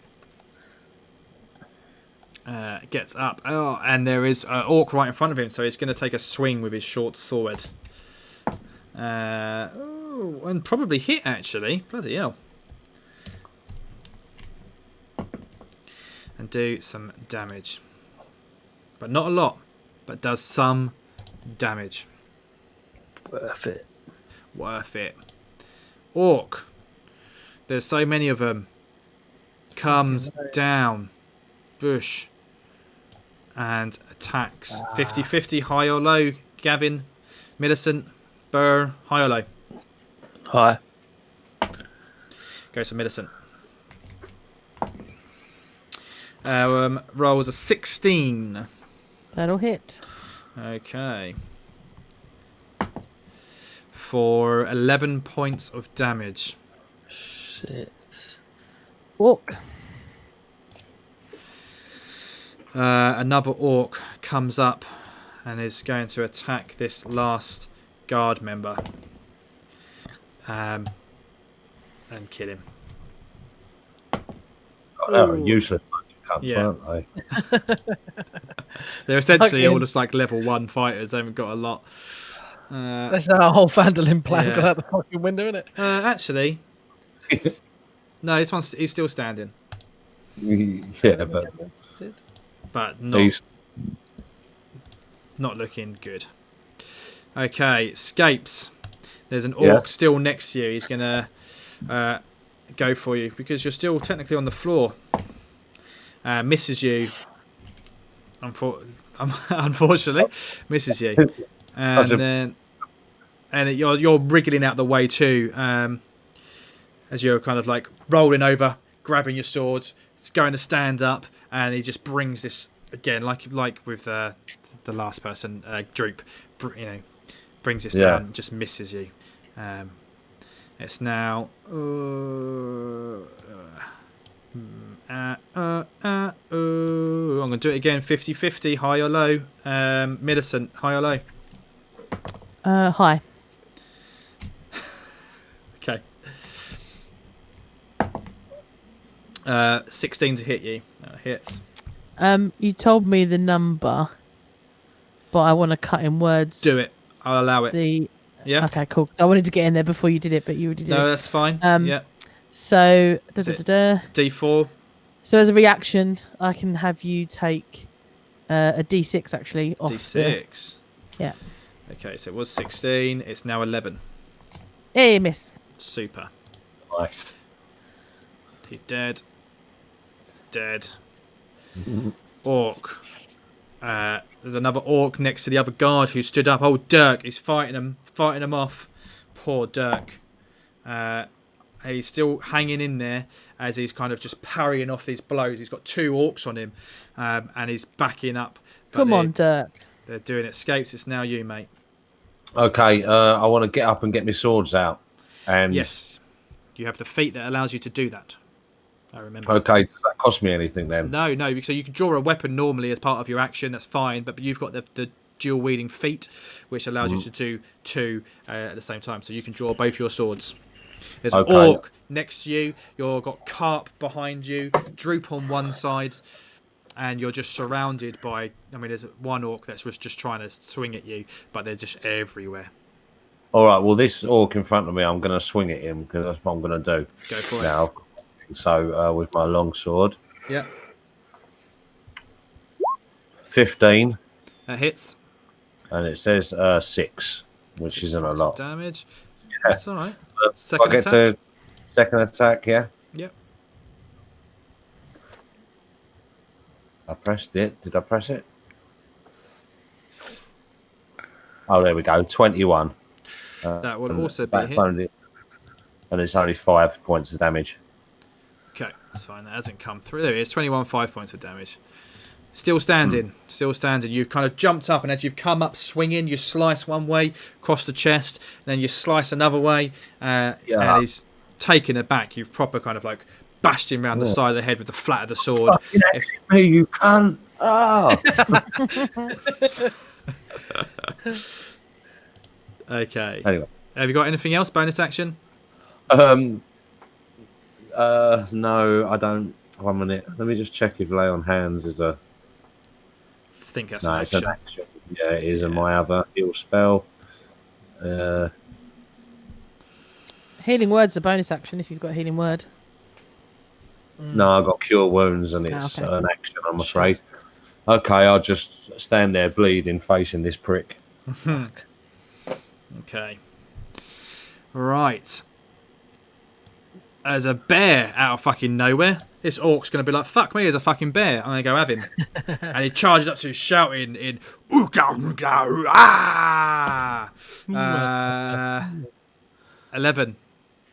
Oh, that mates. Mates, Shit. it beats. Mates, it beats. Know what, Luke? Right, the other day I was measuring something at work, and when it actually measured it, I said to myself, "Oh, it meets, it beats." And oh no, what's happened to me? But anyway, Nice.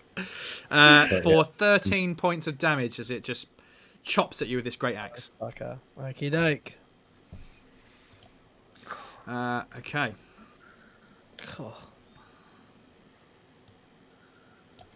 Oh. These Right. fucking orcs, man. And they're everywhere. I'm going to give Millicent and Scapes 50-50. Scapes, high or low? go on, Millicent, you pick. I'm gonna go low this time. Okay. Okay. So this will be an 18 to hit Millicent.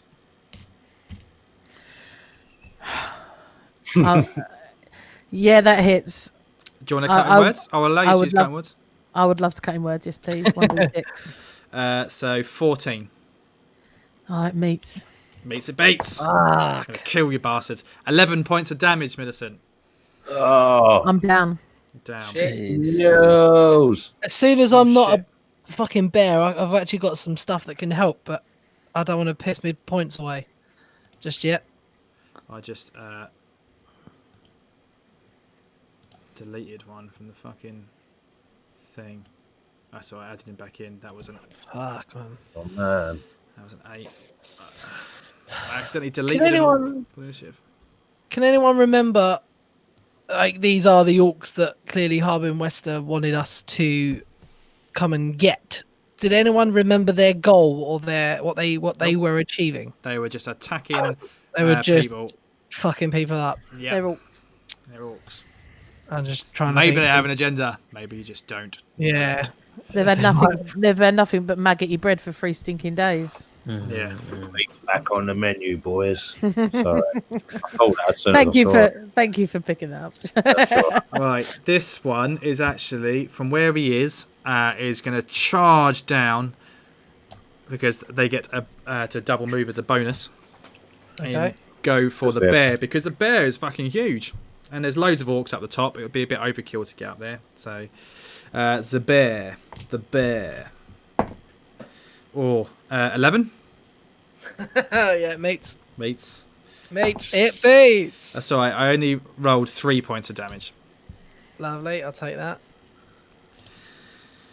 Right. Oh, there was an extra one. 1, 2, 3. Oh, that's Carp. Carp's just like fucking cowering. He doesn't know where to go. He I tries. thought he was a warrior.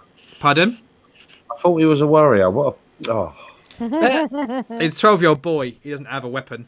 Fucking pussy. Yeah, has anyone got fucking something they can give him? I would have He's- used a broken bow at that age, mate. He should be all right. Well, luckily, he gets actions just the same as anyone. So mechanically, he's going to take the disengage action, so he cannot occur attacks of opportunity. And then he is only a small creature, so he is going to, dive past here, and he runs. Oh, what a knob! Gonna shoot him. Who's got a bow? Children have not done well this game. Pock. No. New round, Pock. Let's take the one that done the most damage on me, so top left above me. I'm gonna go for him. That's a 21 to hit. Hits. And 11 piercing damage. Oh, I forgot. I've been a bear for ages. This is fun. Do So the it. top left one. Fuck Top them up. left, please. Yep. That's my bite. My claws are. 8, 9, 10. Oh my god, I'm counting on my fingers. Fucking hell. 13 to hit. Hits. Yeah, boy. So that's 5, 9 slashing damage. Nice. You kill another one. Fucking come on. Rip it to shreds. Yes, well done. Nice. Okay. Anything else? So you stay in there. I'm gonna move, but I'm gonna stay within range. So Kind of just move 5 feet up. there, please. Yep. You can do that certainly. Burr. Yeah. I'm going to Millicent's attack. gone down, and you've got 3 orcs around you. I'm attacking this one. Go up for here. it. Oh, for fuck's sake. That was a 2. It's going to be a miss, I'm afraid. That's a miss. However, you can now draw your second weapon and attack again. Yep. My second weapon would be my dagger, would it? You can use 2 short swords or like a rapier. I think you've have got- a short sword. Yeah, Yeah. I've got a short sword as well. So, Yeah. right, drawing. I'll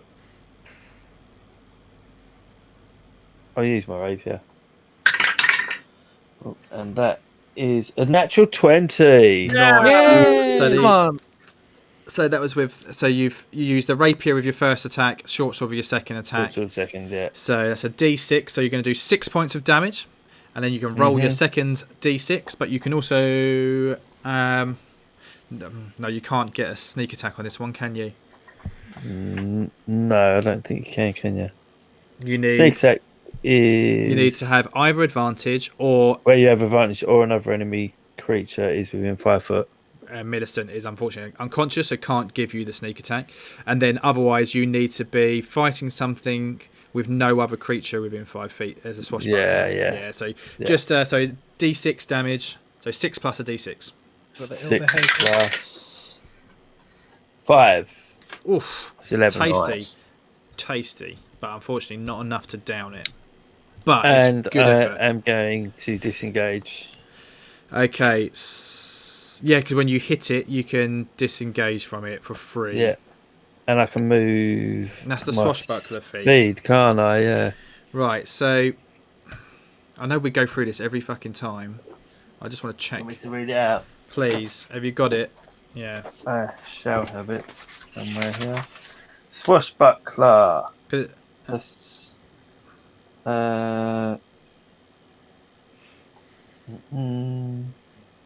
So, a swashbuckler excels in single combat and can fight with 2 weapons while safely darting away from an opponent. Fancy footwork. When you choose, you learn to land a strike and then slip away without reprisal. During your turn, if you make a melee attack against the creature, that creature can't make opportunity attacks against you for the rest of your turn. So that creature can't, but the other 2 next to you can. Ooh, yeah, that's the point. Well, And you've made 2 attacks, so you've used your bonus action, so you can't Yeah. use the rogue cunning action. I might as well stick where I am then. Yes and no. I mean, it swings I mean- and roundabouts. If you stay where you are, you're definitely going to get attacked. Yeah, but I could move away, get attacked, And end up going down, yeah. and then going It's down. a gamble Yeah. either way. So you're going to stand your ground? There's a lot of attacks. I'm going to get like 3 attacks on me, aren't I? So I'm going to move away. Go for it. Where are you going? 1, 2, 3, 4. I'm going to head off into the bush. Sort of northwest. Yeah. Yeah, so those 2 on the So- south of you will get an opportunity attack. I've rolled a 21 and a 15. Both hit. Okay. Fuck. You're going to take... hold on, what was their modifier? Sorry, slowing the game down. So -4. Oh. Oh, hello. 4 points from one, 7 from the other. So a total of 11 points of damage. Shit. You still up, Ben? Yeah, I'm still up, just about hanging We've in there. knackered all of our potions, haven't we, as well, I think. I have 5. Fuck. Do I have any healing? I've got 1 times healing potion written down on my sheet. So Yeah, if you've got it written down, I'll let you have it. Next action. yeah, next Okay. action Cracking. definitely. Okay. Actually, have I moved my full speed? 1, 2, 3, 4. I've got 1 more movement to move up. Just fucks off. I'm Hello, getting away mate. as far as possible. But I will return. Okay. Right, so now it's the orc on the east that is next to Droop. Seeing the massive bear there, I'm actually going to go high or low. Pock. Low. Rolled fucking high. Goes for Droop. Fuck him. Oh, I rolled a 2. So he misses. Hey. He misses. Hey. Okay, Droop's safe. it's Droop's turn. Droop is... Oh, Come on, really doesn't want to, but fuck me.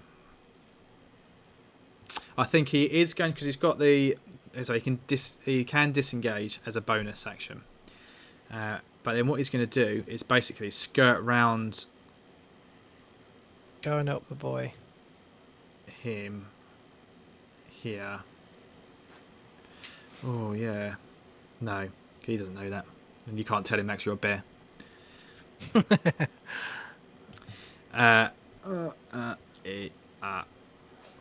Yeah, he's just going to skirt round this orc. And then we'll attack him in the back. Unfortunately misses. But he's still in there. But he's moved round, hoping that Scapes will be able to get the flank. Millicent, can you roll your first death saving throw? Mm-hmm. 11.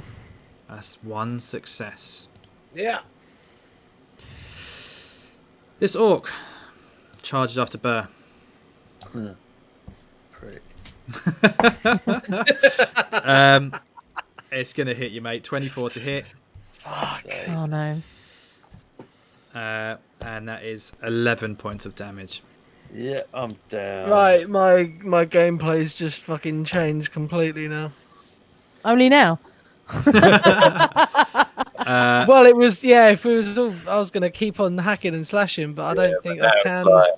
I think Control. Pock's got to have to come back here. Captain Dirk. Hits. Come on, Captain. Captain Dirk standing his ground. Roll a Whoa. 20. He didn't roll a 20, but he did roll enough to hit.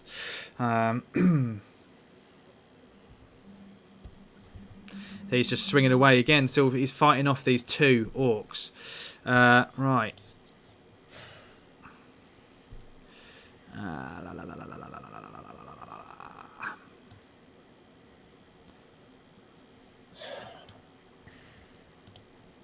One orc runs off after Carp.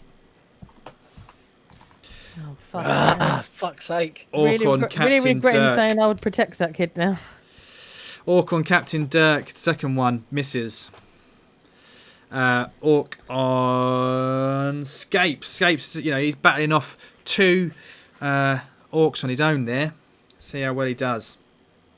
As one rolls an 18 to hit Scapes. Oh, what a prick. Yeah. For 4 points of damage. Okay.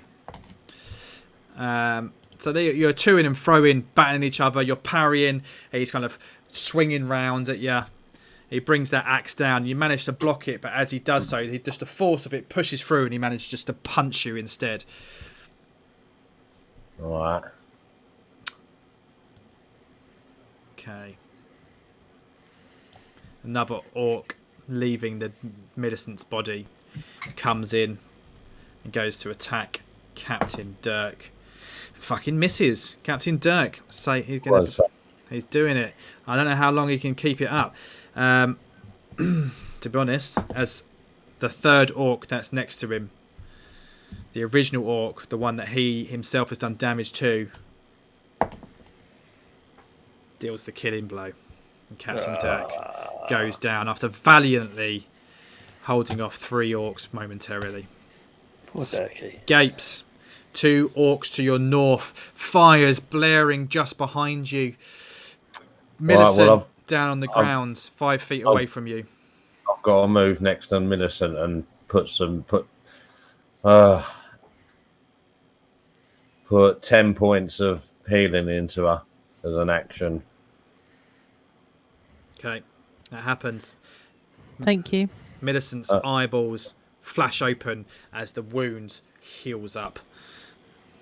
Okay. Gapes, that's your action. Have you got a bonus? No, there's not really anything I can do as a bonus action. Vow of enmity or anything like that? No. I could do that. Yeah. Hunter's mark or something? Okay. Yeah. No, I can vow of enmity. I've still got a. Yeah. Well spotted. Okay. The guy to the north of me. Vow of enmity on him. I'll get advantage against him. Okay. Which one? The one directly to your north? Yeah. Yeah. Okay, I'll just put a little dot on him so I don't forget. Can't see that. Blue. There we go. Okay.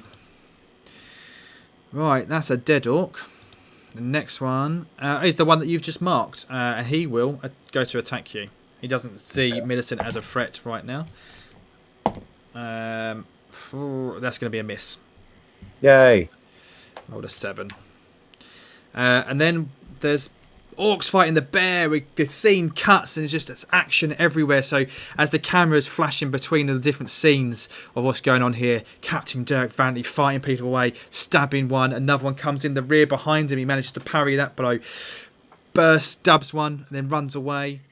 One chases after him, kills him. The whole fight going around in the shadows, in the moonlight and the firelight, as we center in on one orc fighting a big fucking bear.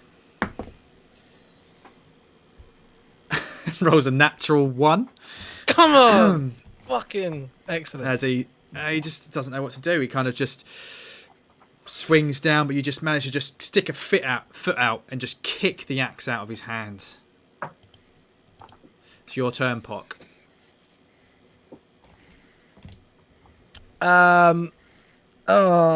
Right. Millicent, you're up, aren't you? Yep. Burr, are you down? Yeah, I'm down. Okay. It's very far away from you, though. I've got a plan. We'll see if this. I have a cunning plan. Oh, actually, no, I can't do that. You might have to wait a turn, Burr. I think I'll get to Burr before you do. So. Perfect. Yeah. Okay, that's fine. So let's cannon fodder. I'm gonna take a risk here.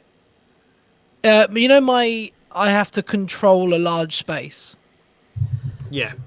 I want to go here, but when I get there, or on the way there, I'm gonna drop wolf. Drop bear. Can I do that? I mean, yeah. I want to leave the opportunity attack as a bear. So yeah, you can move absolutely 5 feet and take an opportunity attack from the orc behind you.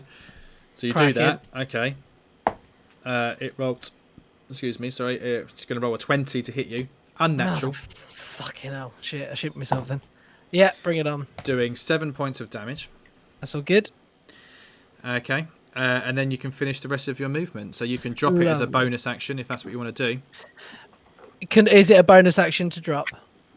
I assume so. To be honest, I don't know the rule. I'd have to check the player's handbook. And then I would like to cast Thunderwave at 2nd level. So it centers away from you. So you want it to be in the middle of these 3, yeah? Yeah, me outwards. Yep. As if I'm the trigger. Thunderwave. So 2nd level, I get to add a 1d8 to the damage I roll. So I'm going to cast it at a higher level. Do you want me to read it? Yeah, so it's a saving throw, yeah? It's each creature 15-foot cube Constitution saving throw. On a failed save, the creature takes 3d8 thunder damage and is pushed 10 feet away from you. And on a success. How big is the area of effect? Sorry, from you? Self range 15-foot cube. So it's a 15-foot cube. So just take those 3 fuckers out. I'm just going to give you some friendly advice. Yeah.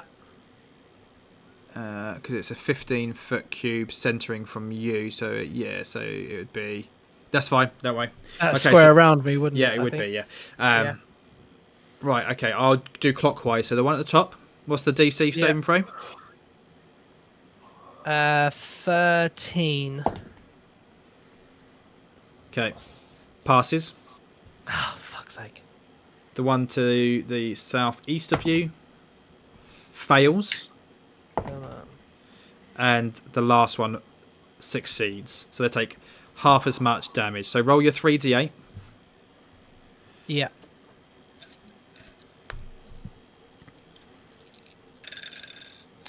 Ooh, 7, 8, and a 1, so 16. 16 points of damage. So the one to the north takes 8 and does not get pushed. The one to the southeast takes 16 points of damage, gets blasted away, smacks into a tree, and does not get back up. Nice. And then the one to your west takes 8 points of damage and does not move. But a nice attack. Right, wild shape. Because are you thinking that you can use a bonus action to turn back into a... Was that your plan? I don't know what my plan... I don't really know. Do you want me to find a ruling quickly on whether or not dropping it was a bonus action? I ideally want to cast another spell next round. Okay. But I presume I'm going to take 2 attacks, and Pock is a bit squidgy. I don't know what to do. Okay, that's fine. Sorry. Yeah. No. Oh, fuck. Yeah, I'll stay...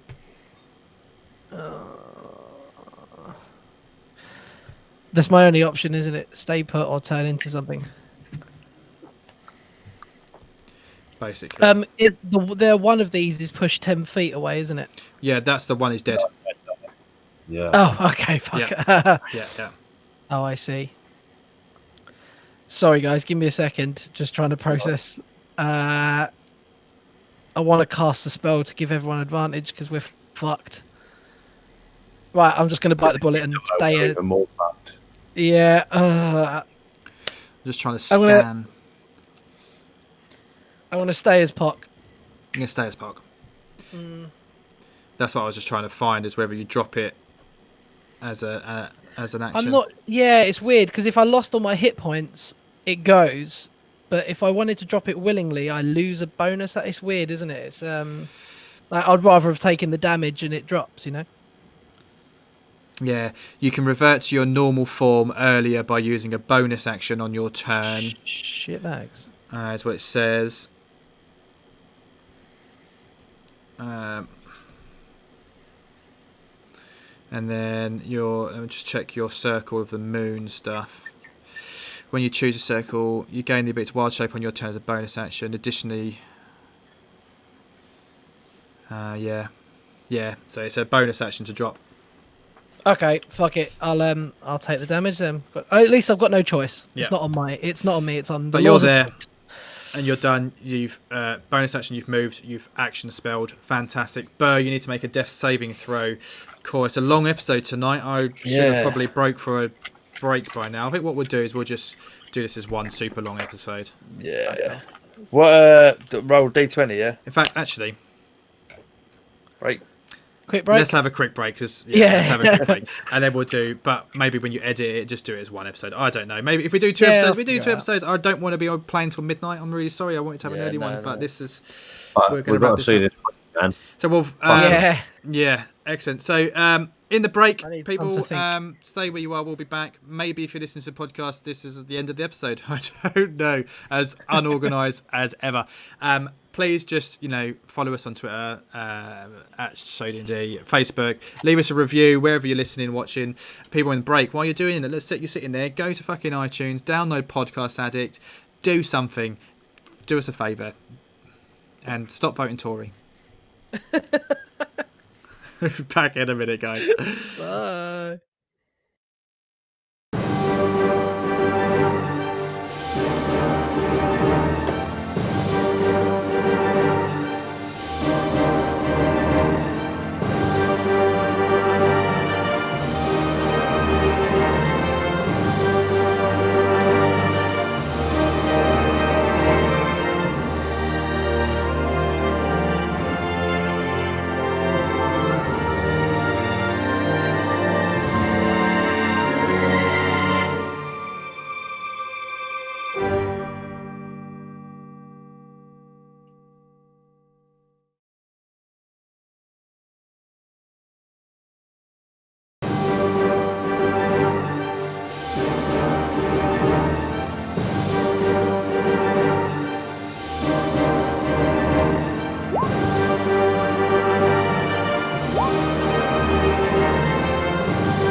Hello, everybody, and welcome to another exciting Yo. episode of the D&D show. That stands for the Dice and Die show, apparently. That's what we're rolling with. This is how we roll. How we roll. met with silence. Sorry, mate. That's how that's a podcast, How We Roll. They're all right. They mostly do Call of Cthulhu stuff. They're pretty good. I was listening to them a lot when I was preparing for our Call of Cthulhu side quest that we did last month or the month before now. Yeah, they're good. Check them out if you're into that. My name's Luke. I'm your host, your DM, your best pal. With me tonight, I am joined by Sean Lee Pock, Hello. Lisa Horton, Millicent, Hello. Gavin Bourne, Burr, Evening out. and James Bly, Scapes. Lovely. All right. So, for those of you that don't know this already, we record 2 episodes back to back for the podcast. So, whilst it's probably been a week since you last heard us on the podcast, for us it's been about 5 minutes. And the last episode did go really, really long, and we're stuck in the middle of a combat. So, the main reason for that is because I rambled too long at the start of last week's episode. Because I haven't spoken to these guys in 2 weeks and I just lost track of time. So we're going to just forgo our normal bullshit this week. I hope everyone's had a good week in the real world whenever you're listening to this. And we'll get straight back into the action. So essentially, last week, you guys consecrated the grounds at Cragmaw Castle. You laid the bodies to rest. You cleared out all the dead goblins and burnt the bodies. You gave Droop his shoes back finally, and he's happy. He's one of the crew, and he's all happy and lovely. As you left and you kind of get back down to the tribal trail, you bump into a caravan of guards. It turns out to be useless prick. Yeah, basically they're Lion Shield Costas crew who had gone to find their lost supplies that you guys found back way in like episode 1 or 2 in the original Goblin hideout. And with them was young Carp, who was Quelling Alderleaf's son. He's signed up to the Costas as a squire to get some adventuring. You chat with them for a bit and you have a good evening. You share some stories around a campfire, and in the night you're ambushed by a group of orcs. It's getting a bit tasty. All of the guards have been killed.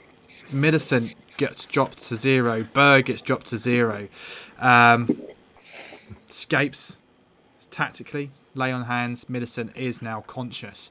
We finished off last week just as Burr was about to roll his first death saving throw. So if you could please, Burr, roll that d20. 7. That's a fail. Your first fail. That's okay. That's okay. You need another 2 before you die. However, let's just see where we're at now. There is an orc squaring off against Droop 2, as you have named him. Let's see how that goes for poor Droopy. Droop's still in the game. The orc was a bit confused because Droop had just kind of like swung round his back and stabbed him in the back, and he's just swinging round. Droop manages just to duck out of it, and he gets missed. It's now Droop's turn. He is going to attack back. Ooh. I think that's a miss. That's a miss. But it was close on the die. Millicent, you open your eyes. Hey. You're laying on your back. Okay, so half my movement to stand up. Mm-hmm.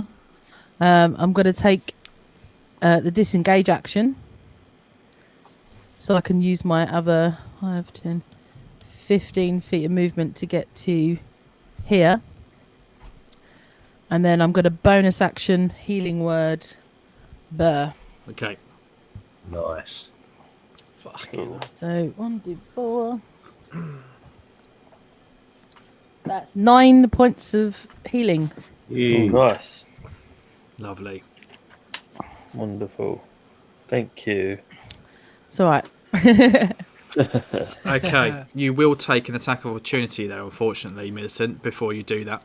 And Oh, well, She even if I used disengage? Oh, did you use the disengage action? I'm sorry. I did. I didn't hear that. Healing word's a bonus, so yeah. Okay, that's fine. So you took the disengage action, that's ran all I can 15 do. foot. Cracking. Cool. Good use of your go. Brilliant. Okay, we have got this orc. As far as this orc is aware, he's the one that just killed Burr. He doesn't know he's just been magically brought back to life. They're going to turn around, look across the battlefield, make a decision as to what to do. It was fairly certain that Millicent was dead, but then there she stands before him. Oh, decisions. He's scared of ghosts and runs away. This is it. As a dungeon master, what does he do?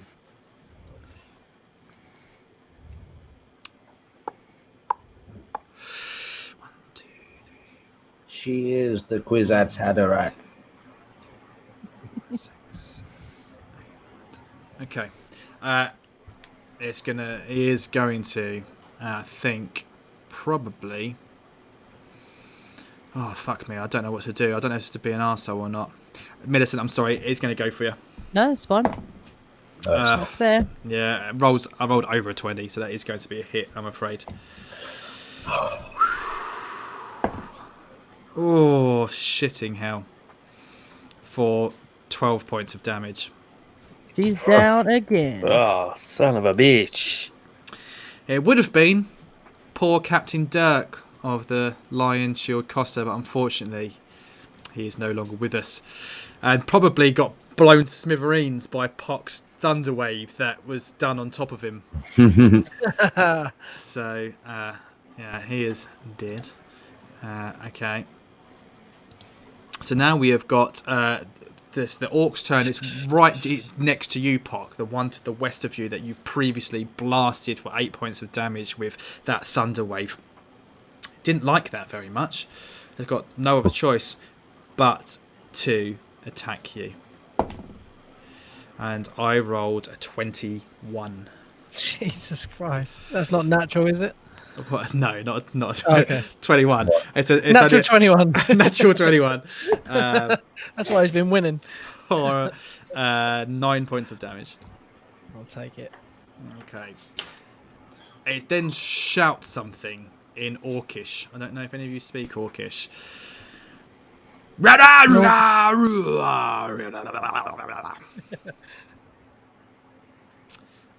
Okay. Next up is one that is fighting Scapes. I think it's the one that Scapes previously did damage to. Yeah, it is. And I roll a 20, so that's going to be a hit. For 9 points of damage. Oh, what?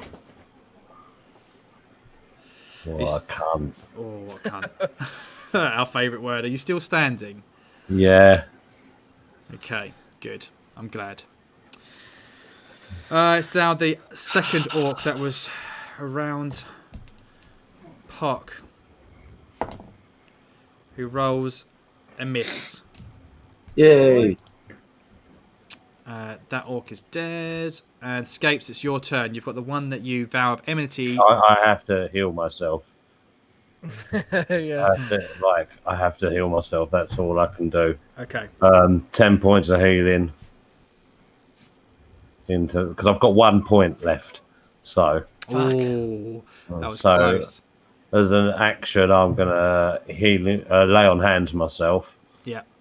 Bonus action, can't really do anything. Oh. Can you mark the other one? Okay, No, one not mark at a and keep time. that. Yeah.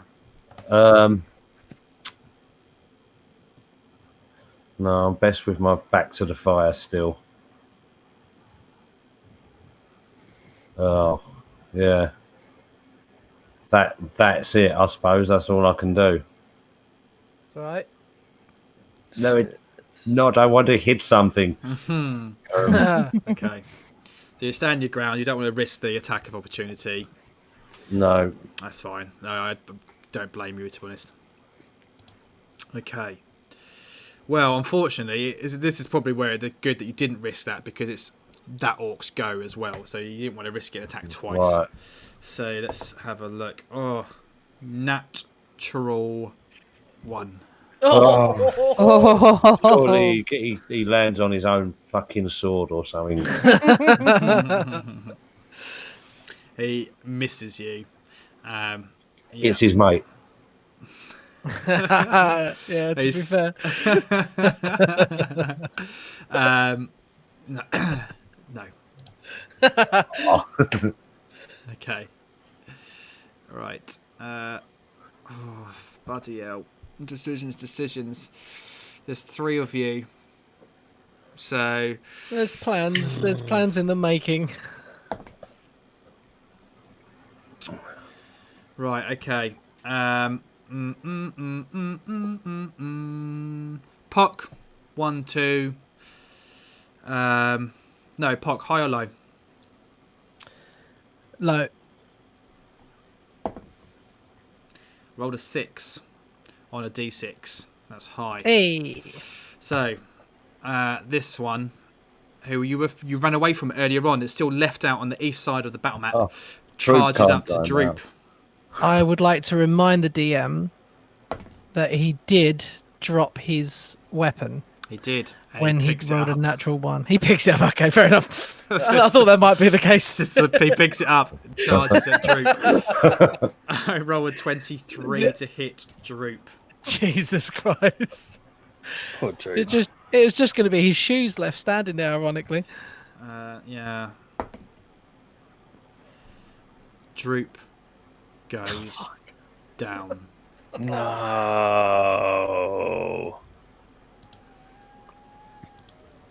Oh well, we'll get over It's it. all right, James. Don't worry. Yeah, no, I'm all right. Pop, you're Right. up. Fucking See, it's not Oh, as good. See, it's right. not like it was Droop 1, was it? Thunderwave. Thunderwave again. Okay. Level first level spell. Mhm. They need to make a. Do I need to roll to hit? I don't know. No, so it's a saving throw. To DC beat 13. DC 13. So the one to your left on the map succeeds. Right. I've got I want to use a. The idea was to use a luck point to re-roll one of these if they succeeded. Okay, I'm happy with that. No, that's fine. I'm happy Yeah. with that. Would you like me so- to change dice? Yes, please. Let's use one that I've not used tonight. Okay. I rolled an 11 on the second dice. Fucking come on! Right, So that's the first one. The second one. that's the first one. Come on. The second one rolls a 15. Ah, you motherfucker! Okay. Shit. Roll your damage. I don't have luck points. So what do I use? First level one. So 2d8. That's a 7. Mm-hmm. And that's it. I think. What, Oh no! 7? Do I add a +5 to my No, you attack? No. Okay. So out of the 2 dice, it was 7. 7. Okay, so the And one pushed 10 foot away. Okay, lovely. So the one who failed to your left or the west of the map gets obliterated and shot 10 foot back. Yay. Literally blasted apart. He's kind of like comical, like I don't know, doom gore as his body just explodes and he gets blasted away from you. The other one just drops to his knees as his Okay. blood starts pouring out of his eyes, his nose, and his ears, and he collapses to the floor. Yeah, boy. Dead. You killed them no, both. sorry. Sweet. No, it's half damage for the second one. He starts damage. bleeding out of his nose and everything, but he doesn't drop and die. Ah, So fuck. half of 7, and you round down, so that'll be 3 points of damage. Shit. That somewhat changes my plan. Who's down? Millicent. Yeah. Yeah. Mm. Oh, I've already cast a spell, and I Yeah, you can't do anything. even as a bonus action, I can't. Ah, Nope. fuck a duck. Cast a spell, so you've got a bonus action cantrip, you can. Yeah, nah, nada. I'm gonna. I'm just gonna go and print Use- off an empty character sheet, guys. Don't mind me. I'm gonna Alright. move here. Please, and that's me done. I think. I don't think it's fuck all I can do now. Yeah, and you haven't left that orcs area. Still in its. Still in its. that's okay. What's the disengage? It's an action. Thing? It's an action. Yeah, Okay. so you can, instead of making an attack or casting a spell, you can use an action to disengage. Crack. Oh yeah, and your heal was a bonus. Yeah. Okay. Yeah. Lovely. Thank you. Okay. Right. Thunderous crack for the second time in the past sort of 12 seconds. Booms out. Or what, to 300 feet, I believe the spell description says. Just prior to that, there was an orc shouting. "Rah, rah, rah, rah, rah." Droop has just gone down. This orc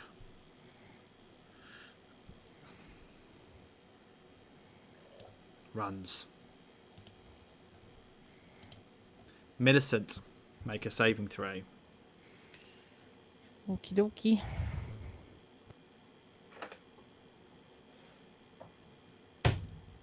Seven.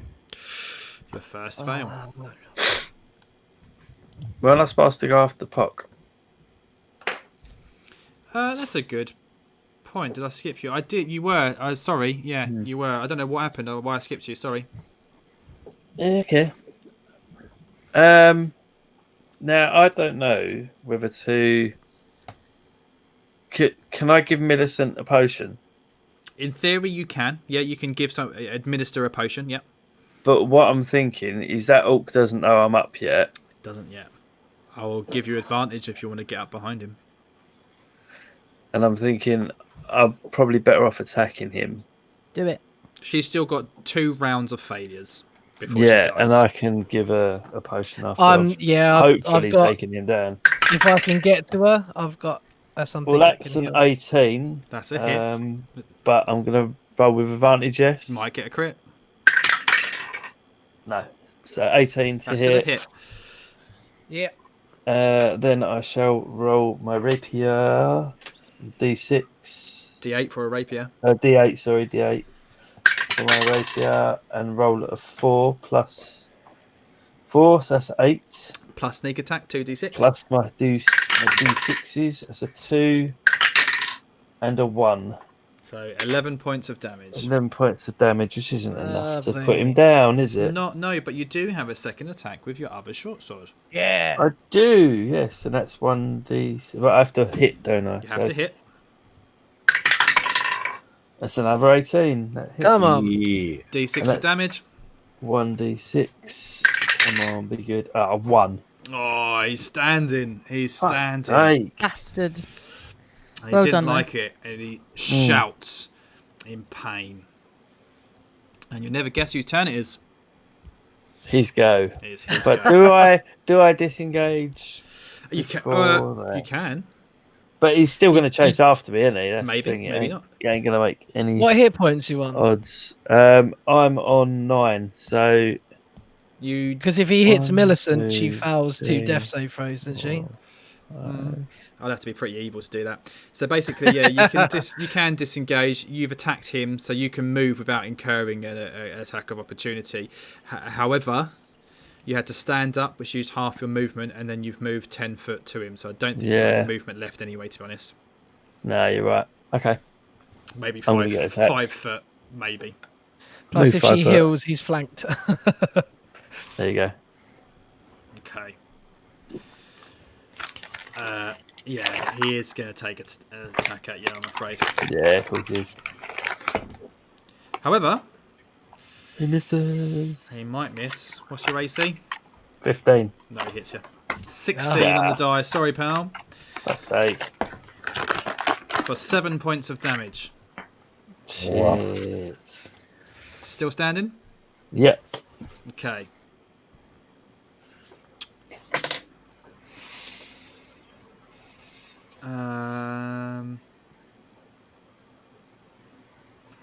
Right.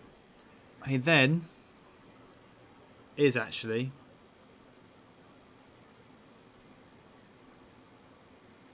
you're still standing. He's going to run. You can take an attack of opportunity. I will. Just roll to hit, yeah? Yeah, it's roll to hit. 19. Hits. And D8. That was probably quite Where's my stupid D8? of me, really, but never mind. Never mind. Oh, what's If that? any of you could speak Orcish, you would have known that the order to retreat has been given. 7. Yeah, he's dead. Boom. So he spins around, surprised, swings at you with his axe, and then is like, "Oh, I want to kill you, but I need to go." And because everyone else is running, and he dies. Do we know who gave the order? Which one? You don't even know that an order was given. Couldn't hear one of them shouting. Yeah, He one of would them leg did it. shout. No, yeah. we didn't know what he said. Like, could we establish someone given a command? The one that was shouting was the one that you obliterated with your Thunderwave spell. Excellent. That's fine. So it'd be this one here, right? Yeah, that's right. Cracking. Just want to note that. Okay. I want his fucking head. This orc takes the disengage action, so he cannot be attacked, and runs 30 feet away. Fucking pussy.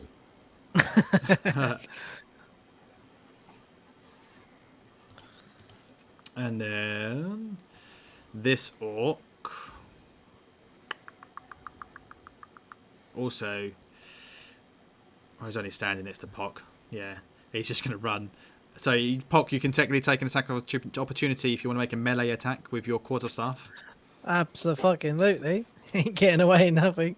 Yeah, will I be able to as well? No, not this one. That is a 20 to hit. Fuck's sake. Yeah, go on. You might actually kill this one. I should have used a disengage action. Oh, fuck. It's a 1+1, so it's a 2. He's alive. He's alive. Ah, motherfucker. Yeah, and then he runs That's shit. 60 feet. Scapes, it's your turn.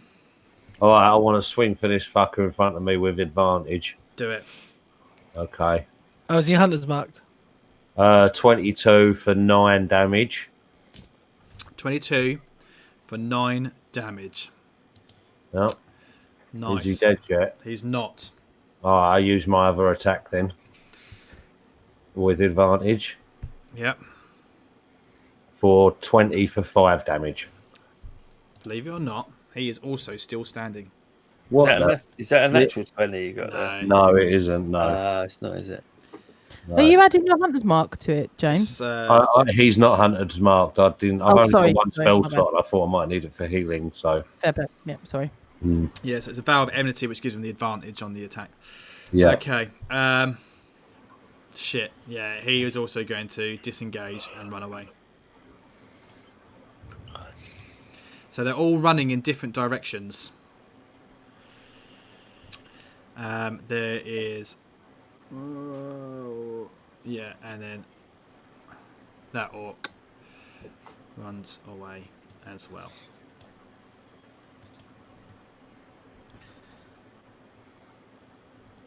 Who's down? So that's it.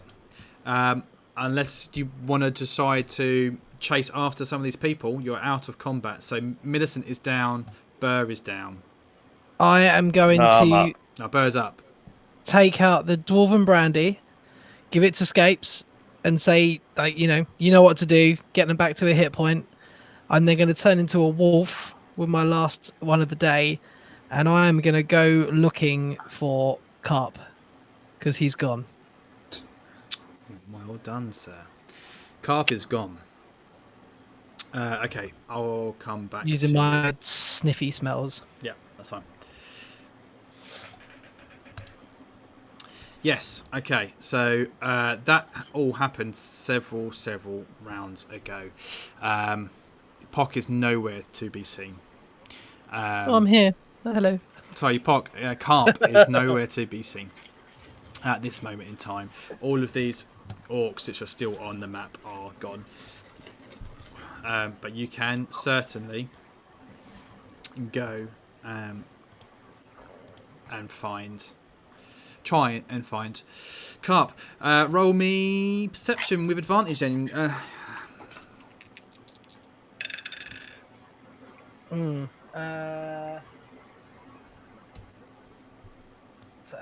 16. 16. Okay. Yeah, I mean, he went up to the north. The smell's there, but yes, you can follow it, but it might take you a while. Yeah, I'm going. Okay, you're chasing off. All right, Yeah. everybody else then. We'll come back to you then. Pock's just done a runner.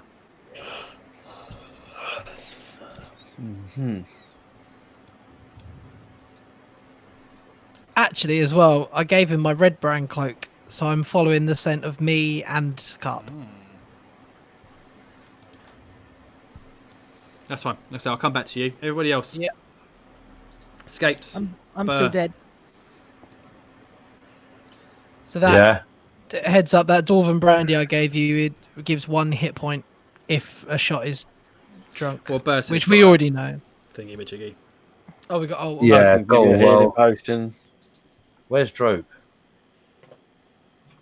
Droop. Where is Droop? he's gone. Where's he gone? Luke. Oh fuck! Oh man, did he take him with him? You don't I'm know not here. where Droop is. Is Droop dead?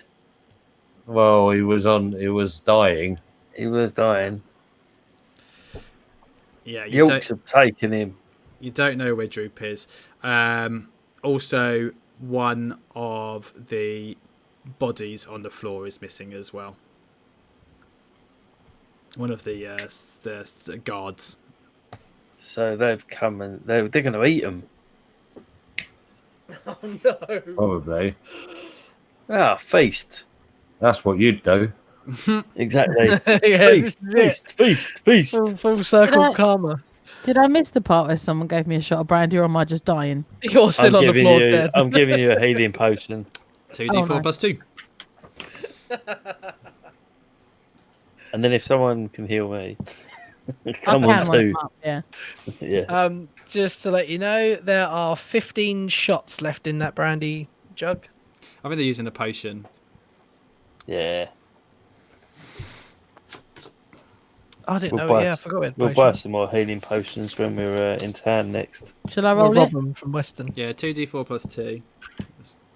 Oh, not bad. 8. And then I'll Ooh.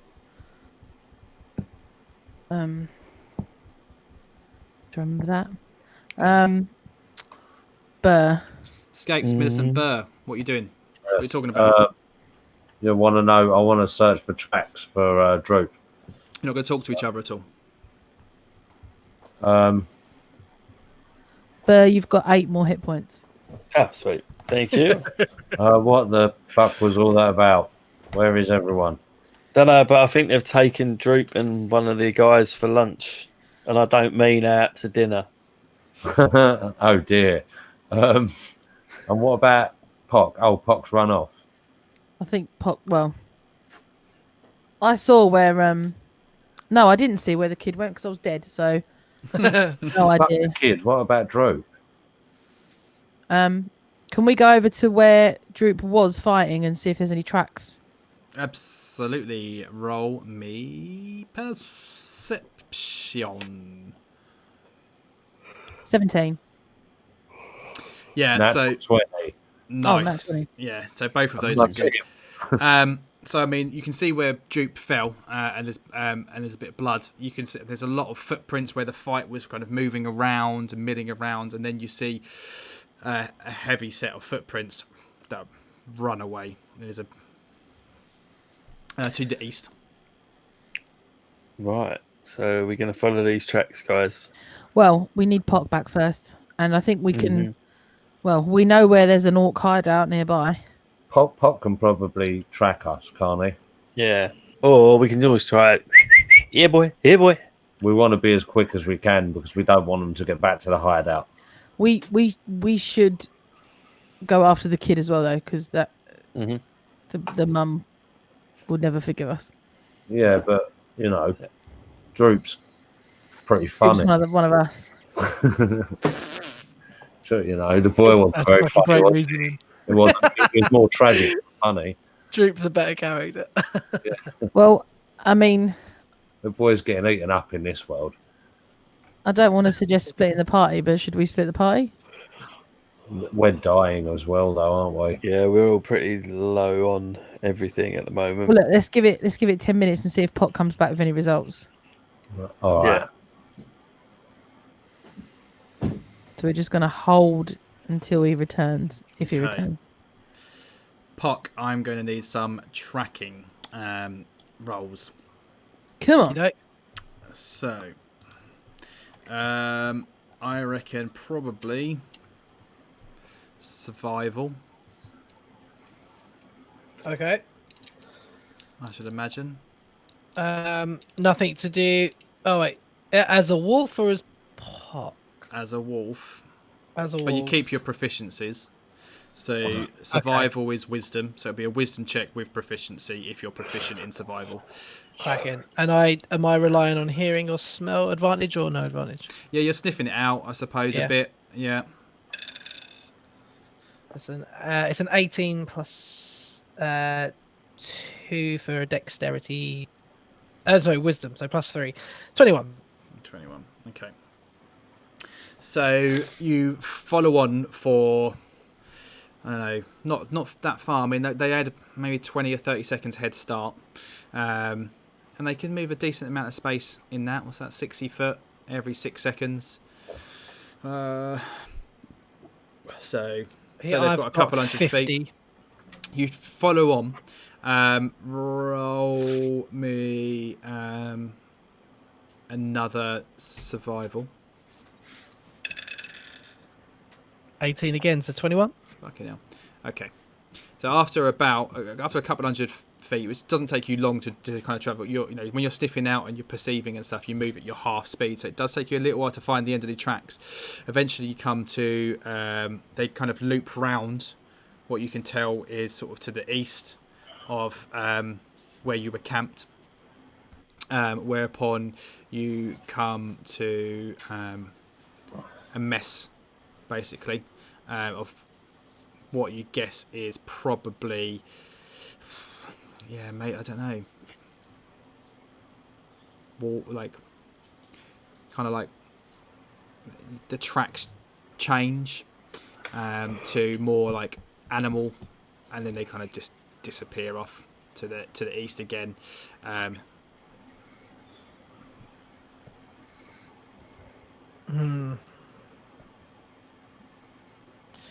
Do I get the idea that they have adorned horses, carts, and fuck Horses, stuff? they don't quite look like horse hooves. You reckon they look more like paws, more like they're probably like Similar to mine? yeah, like dire, similar to yours as a wolf. Yeah, like dire wolf or something like that. Can I gauge how far ahead? Like, is this a worthy? If I run, is it worth it? Again, like you could track it down. Absolutely, you feel like you probably could, but it might take you a while to catch up. You don't know how fast they're moving. For you to follow the tracks, you're going to have to go a little bit slower.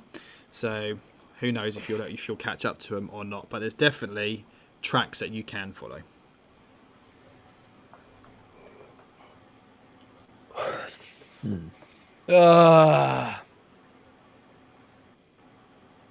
Yeah. Yeah, I'm gonna go. Okay. Sorry, guys. Pock disappears into the night. How long are you going to keep going for? Forever? Yeah, I'm not. I'm following the kid's smell, so I know the kid is with them. Mm-hmm. Yeah. Yeah. I'm going. You're going. I'm just gonna find him. Find the kid. Okay. I don't know why, but Escapes. Pock, innit? Yeah. Escapes Millicent and Burr. You wait your 20 minutes and Pock does not return. Okay. Well, don't look like he's coming back anytime soon. No. For all you know, Well, he could be dead. For all we know, he could be dead.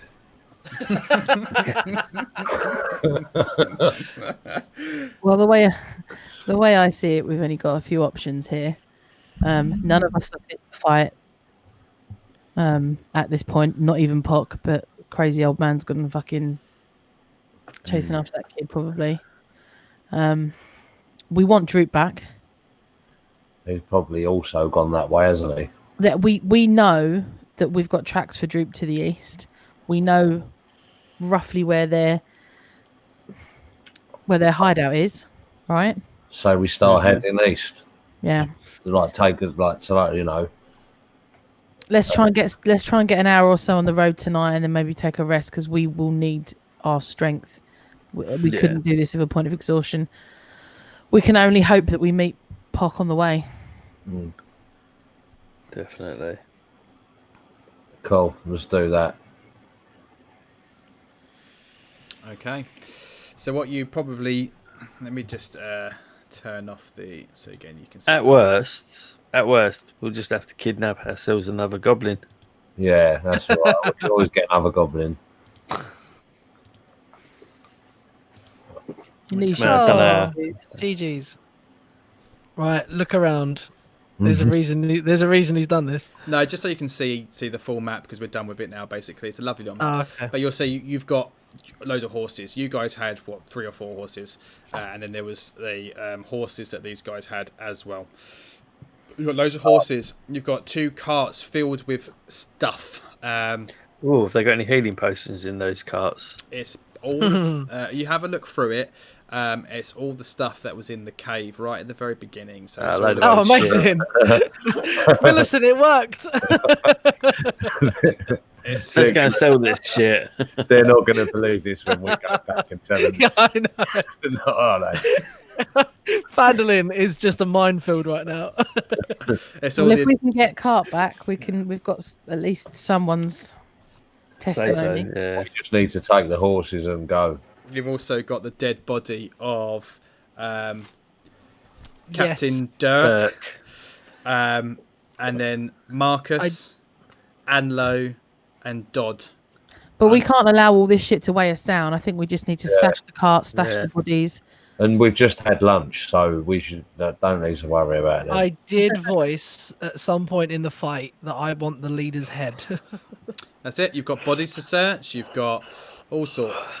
All right, let's search all these bodies. Yeah, and pile them up. Okay. So, the orcs. Largely don't have a lot of them on them. Small change. You probably find a fair amount between them all. We can sort that out later. Let me just see. There was something on it. Each orc has a sack of mundane supplies, which should be looted from various places in the countryside. So there's not a whole lot there, stuff that they've managed to loot. But basically you find... okay, right. 1, 2, 3, 4, and a D4. Some stuff worth of money from them. So let me just times that by how many dead bodies there are.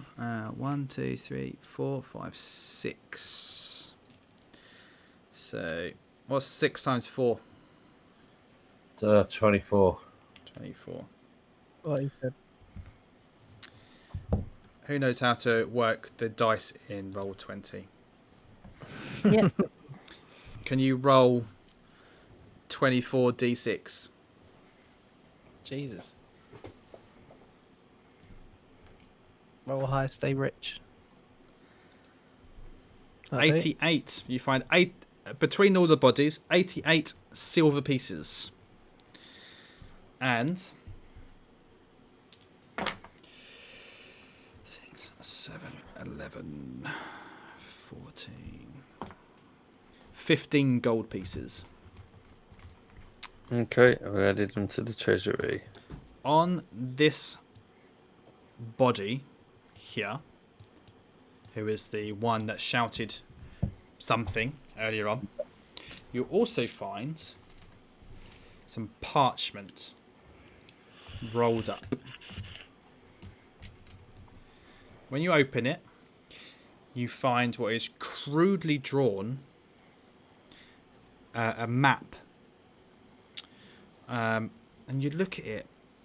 Roll me and I'm gonna say probably wisdom, insight, maybe if you're proficient. I'm proficient in insight. I'm not. Shall I roll I'm it? not. You can just roll a straight up wisdom check. Yeah, if you're proficient in insight, you can add that proficiency. I've got a 16 on wisdom, 17 on wisdom. Dirty 20. Dirty 20, lovely. So you're all kind of looking around at this piece of parchment. Whoever pulled it out, I don't know, but you're like, hey guys, come check this out.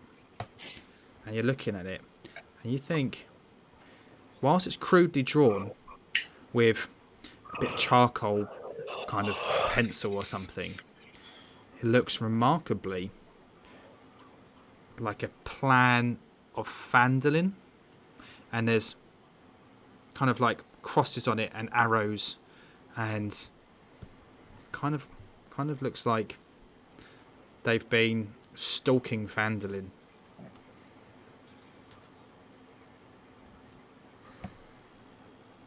Well, let them have it. Fuck Phandalin.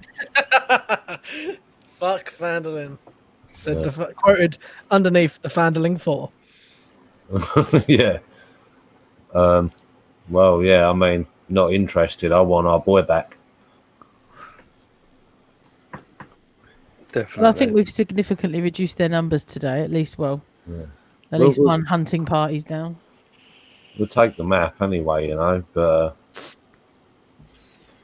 yeah, at the moment, I mean, obviously we can follow them back to their source anyway. But You feel as though, like, with you all rolled quite high, 15, 17 and a 20. It doesn't take much to deduce that perhaps they were scouting it out. I'm having a think, right? And I don't know if there's a roll I can make to figure this out. Mm-hmm. Are orcs clever enough to come up with this shit on their own, or is there some sort of push being made by a higher power? You need to be careful what you say there, Millicent, because we should not be racially profiling any of the races. Wizards of the Coast themselves have recently released a statement. They plan to rewrite how orcs are portrayed in their books, as they don't wish them to be uncivilized and barbaric any longer. They are a humanoid race. They're just as smart as any other race. Yeah, they tend to live in barbarian tribes, but that doesn't make them uncivilized or, they're just as smart as you are. Okay. And in some cities and stuff, you'll meet orcs. You can't just write it. Can I rephrase this then? Delete the tweet and rewrite it. No, so my experience with this band of orcs in particular, these criminal doing orcs, because they did jump us in the night and tried to kill us all and murdered any of our number. These naughty orcs were, even if they did kill some of us, obviously overwhelmed and retreated at some point. So I'm, as Millicent, making the assumption that they're not that clever. And really what I'm looking for is, in this map, is there any indication that there's other influence on it? Not from this map. Or is map. it just a crudely drawn? It's crudely drawn. Like, they've clearly been scouting out Phandalin. They've marked on there, I'm guessing none of you read Orcish or can speak Orcish. No. But again, it wouldn't take much to work out that they've marked out where the buildings are. They've kind of like drawn a circle around a couple of the buildings. There's etching on, like, writing on it, but you can't read quite what it says. It looks like they're possibly, like I said, scouting it for a raid or something to kind of work out what its defences are and things like that. Okay. From time in Phandalin that there are orcs in the area kind of raising people and pillaging and attacking travellers. Trying to think whether you know. No, you don't think you do. One thing you might find on them. Roll me everyone can roll me perception or investigation as you're searching through pockets and stuff on these dead bodies. 11. 12. 13. Okay. Couple of them you might notice have got a tattoo. I don't know if you would really have looked at their arms or anything like that while searching their pockets, but maybe one of them that's near the fire you notice has got a tattoo of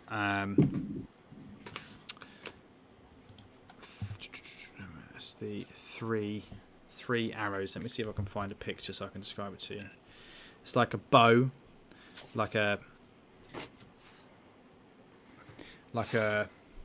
basically like a bow, but with 3 arrows in it. Cool. Can I take that tattoo with me? Yeah, just cut it off and take that. Haven't we seen that before? I know I'm not there, but haven't we seen that before? I'm not sure. Maybe you have. I'm not sure you have. At all. No, I don't remember you pinging up some sort of symbol to us at some point during this whole campaign. I might be thinking of something different. I don't think so. No, it doesn't ring a bell to me, but then. No, it's just these pesky orcs. I don't really know if this. I'm not here, but we have all read the sign outside Harbin Wester's house or his the office saying 100 gold pieces for the something and something of the orcs. Would any of us know what the evidence would be to return to Harbin Wester to say we've cleared the orcs out? Was there a prove it by doing this to get this reward? No, because you never really had that conversation with him. And it was nothing on the poster that we read. No, yeah, so let me just find that for you. I just want to make sure if we need to take the head of the leader, we take the head of the leader, you know? Yeah, so... Because this is technically our ticket out of Phandalin as well.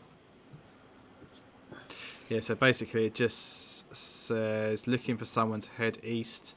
On Tribal Trail, Travelers reported trouble with a band of orcs near Wyvern Tor. Offers 100 gold pieces to any group that can take care of the problem. And it's kind of left up to Okay. DM's discretion. Developments. I'm just putting that thought out into the universe as I'm running through the forest, hoping that one of my party members will... The pigeon has arrived. Yeah. Ability. Yeah. I mean, yeah, you could certainly try potentially. Mind you, we have the map, trick 'em. so that's... That is an option. Well, I mean, there's 5 dead. As far as I'm concerned, that's sorting the problem out. 6 dead. We could take the tattoo, couldn't we? Yeah, Mhm. yeah. Well, cut so- that off. Just cut the tattoos off of them. Mm-hmm. Okay, so And what also, you... it kind of makes it quite well, doesn't it? So as I say, you've kind of searched the bodies. You've waited your 20 minutes, half an hour. Pock hasn't turned up. So what are the Okay. rest of you doing? Well, we were also going to stash the carts near the Yeah, and campfire take in the the horses. forest. Head east. Yeah, take some horses. Are we going to take horses, yeah? You had horses Definitely. anyway. Yeah, that's what I mean. But we were, if we're going to follow Yeah, we might as well because we'll catch up these to quicker. tracks. We're At going least to need get- a rest, but we need to get on the road. Yeah.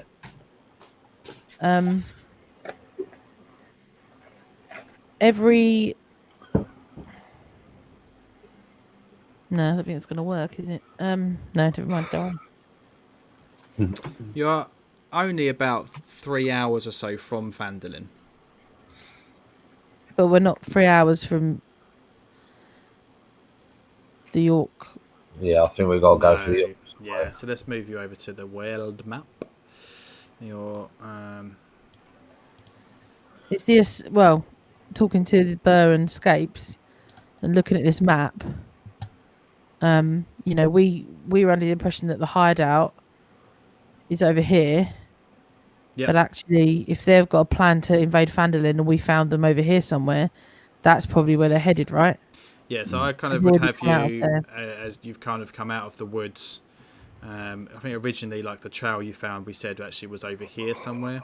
So you've come out of the woods and headed south, past Cragmaw hideout, and you're probably came about here, and then camped up with these guys. So you're probably each one of these hex is 5 miles across. So if you're, like I say, if you're around here, you're about 3 hours away. And obviously, you need to go like up the path. Yeah. Luke, which way am I heading? And then Whereabouts you're over am I? So again, you've just heading east across country at the moment. And that's following the trail. Eventually, you'd come out on the trail, yeah, but not for a while. You're just cross country. Sorry, the trail that they're leaving. Yep, following their trail. Yeah. Well, okay. So I would presume that they're heading back to the hideout. Yeah, why would we go to Phandalin and not follow their tracks unless we think they're going to Phandalin? If Yeah, their tracks are yeah. going south, then they're going south. That's what I'm asking. You guys Yeah, do we what you want to do. I'm just follow. I'm gonna follow them. Follow the track. The other. This is Pock thinking to himself out loud.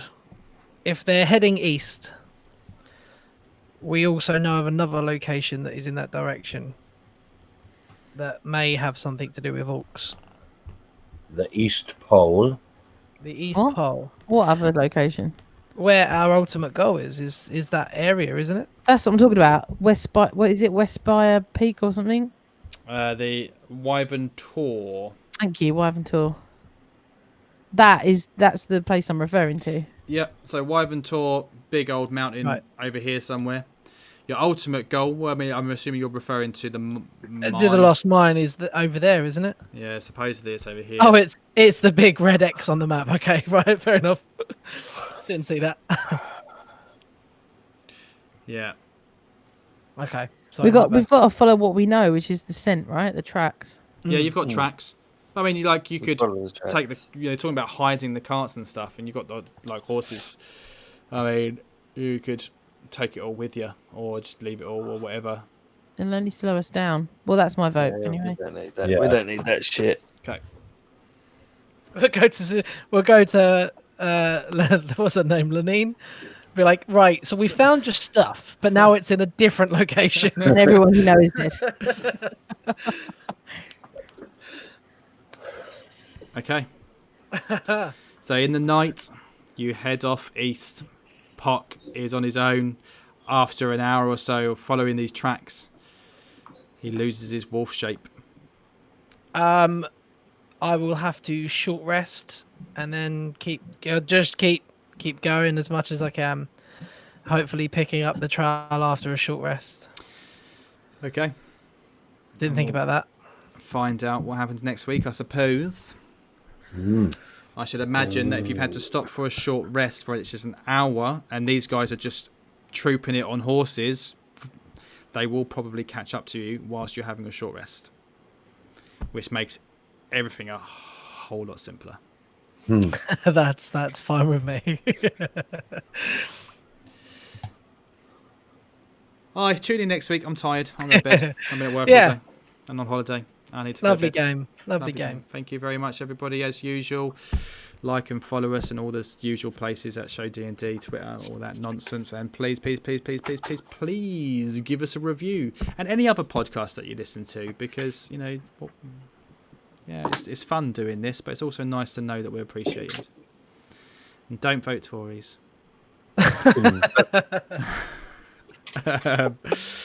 Any last words? Yeah. Good night. Yeah. Good Okay. night. So, lovely. Zoz86 says we're going to save Droop. That's me, Luke. That's you.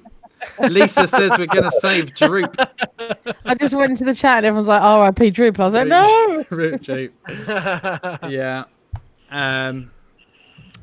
chat's been quite interesting. I haven't been able to respond too much because obviously we went so far over in the first step. I didn't want to, but thank you everyone who's in there still. Jester Lee, I don't recognise the name. Hello to you. Thank you for joining us. But Rye Alboa is still there. Lucaroo, Consent, Lecky Macon. Absolutely lovely to have you all here, and anybody else as well who I've missed throughout the game. I'm tired. Yeah. Yeah. Good night, Next folks. week. See you next Good week. night. Bye. Bye.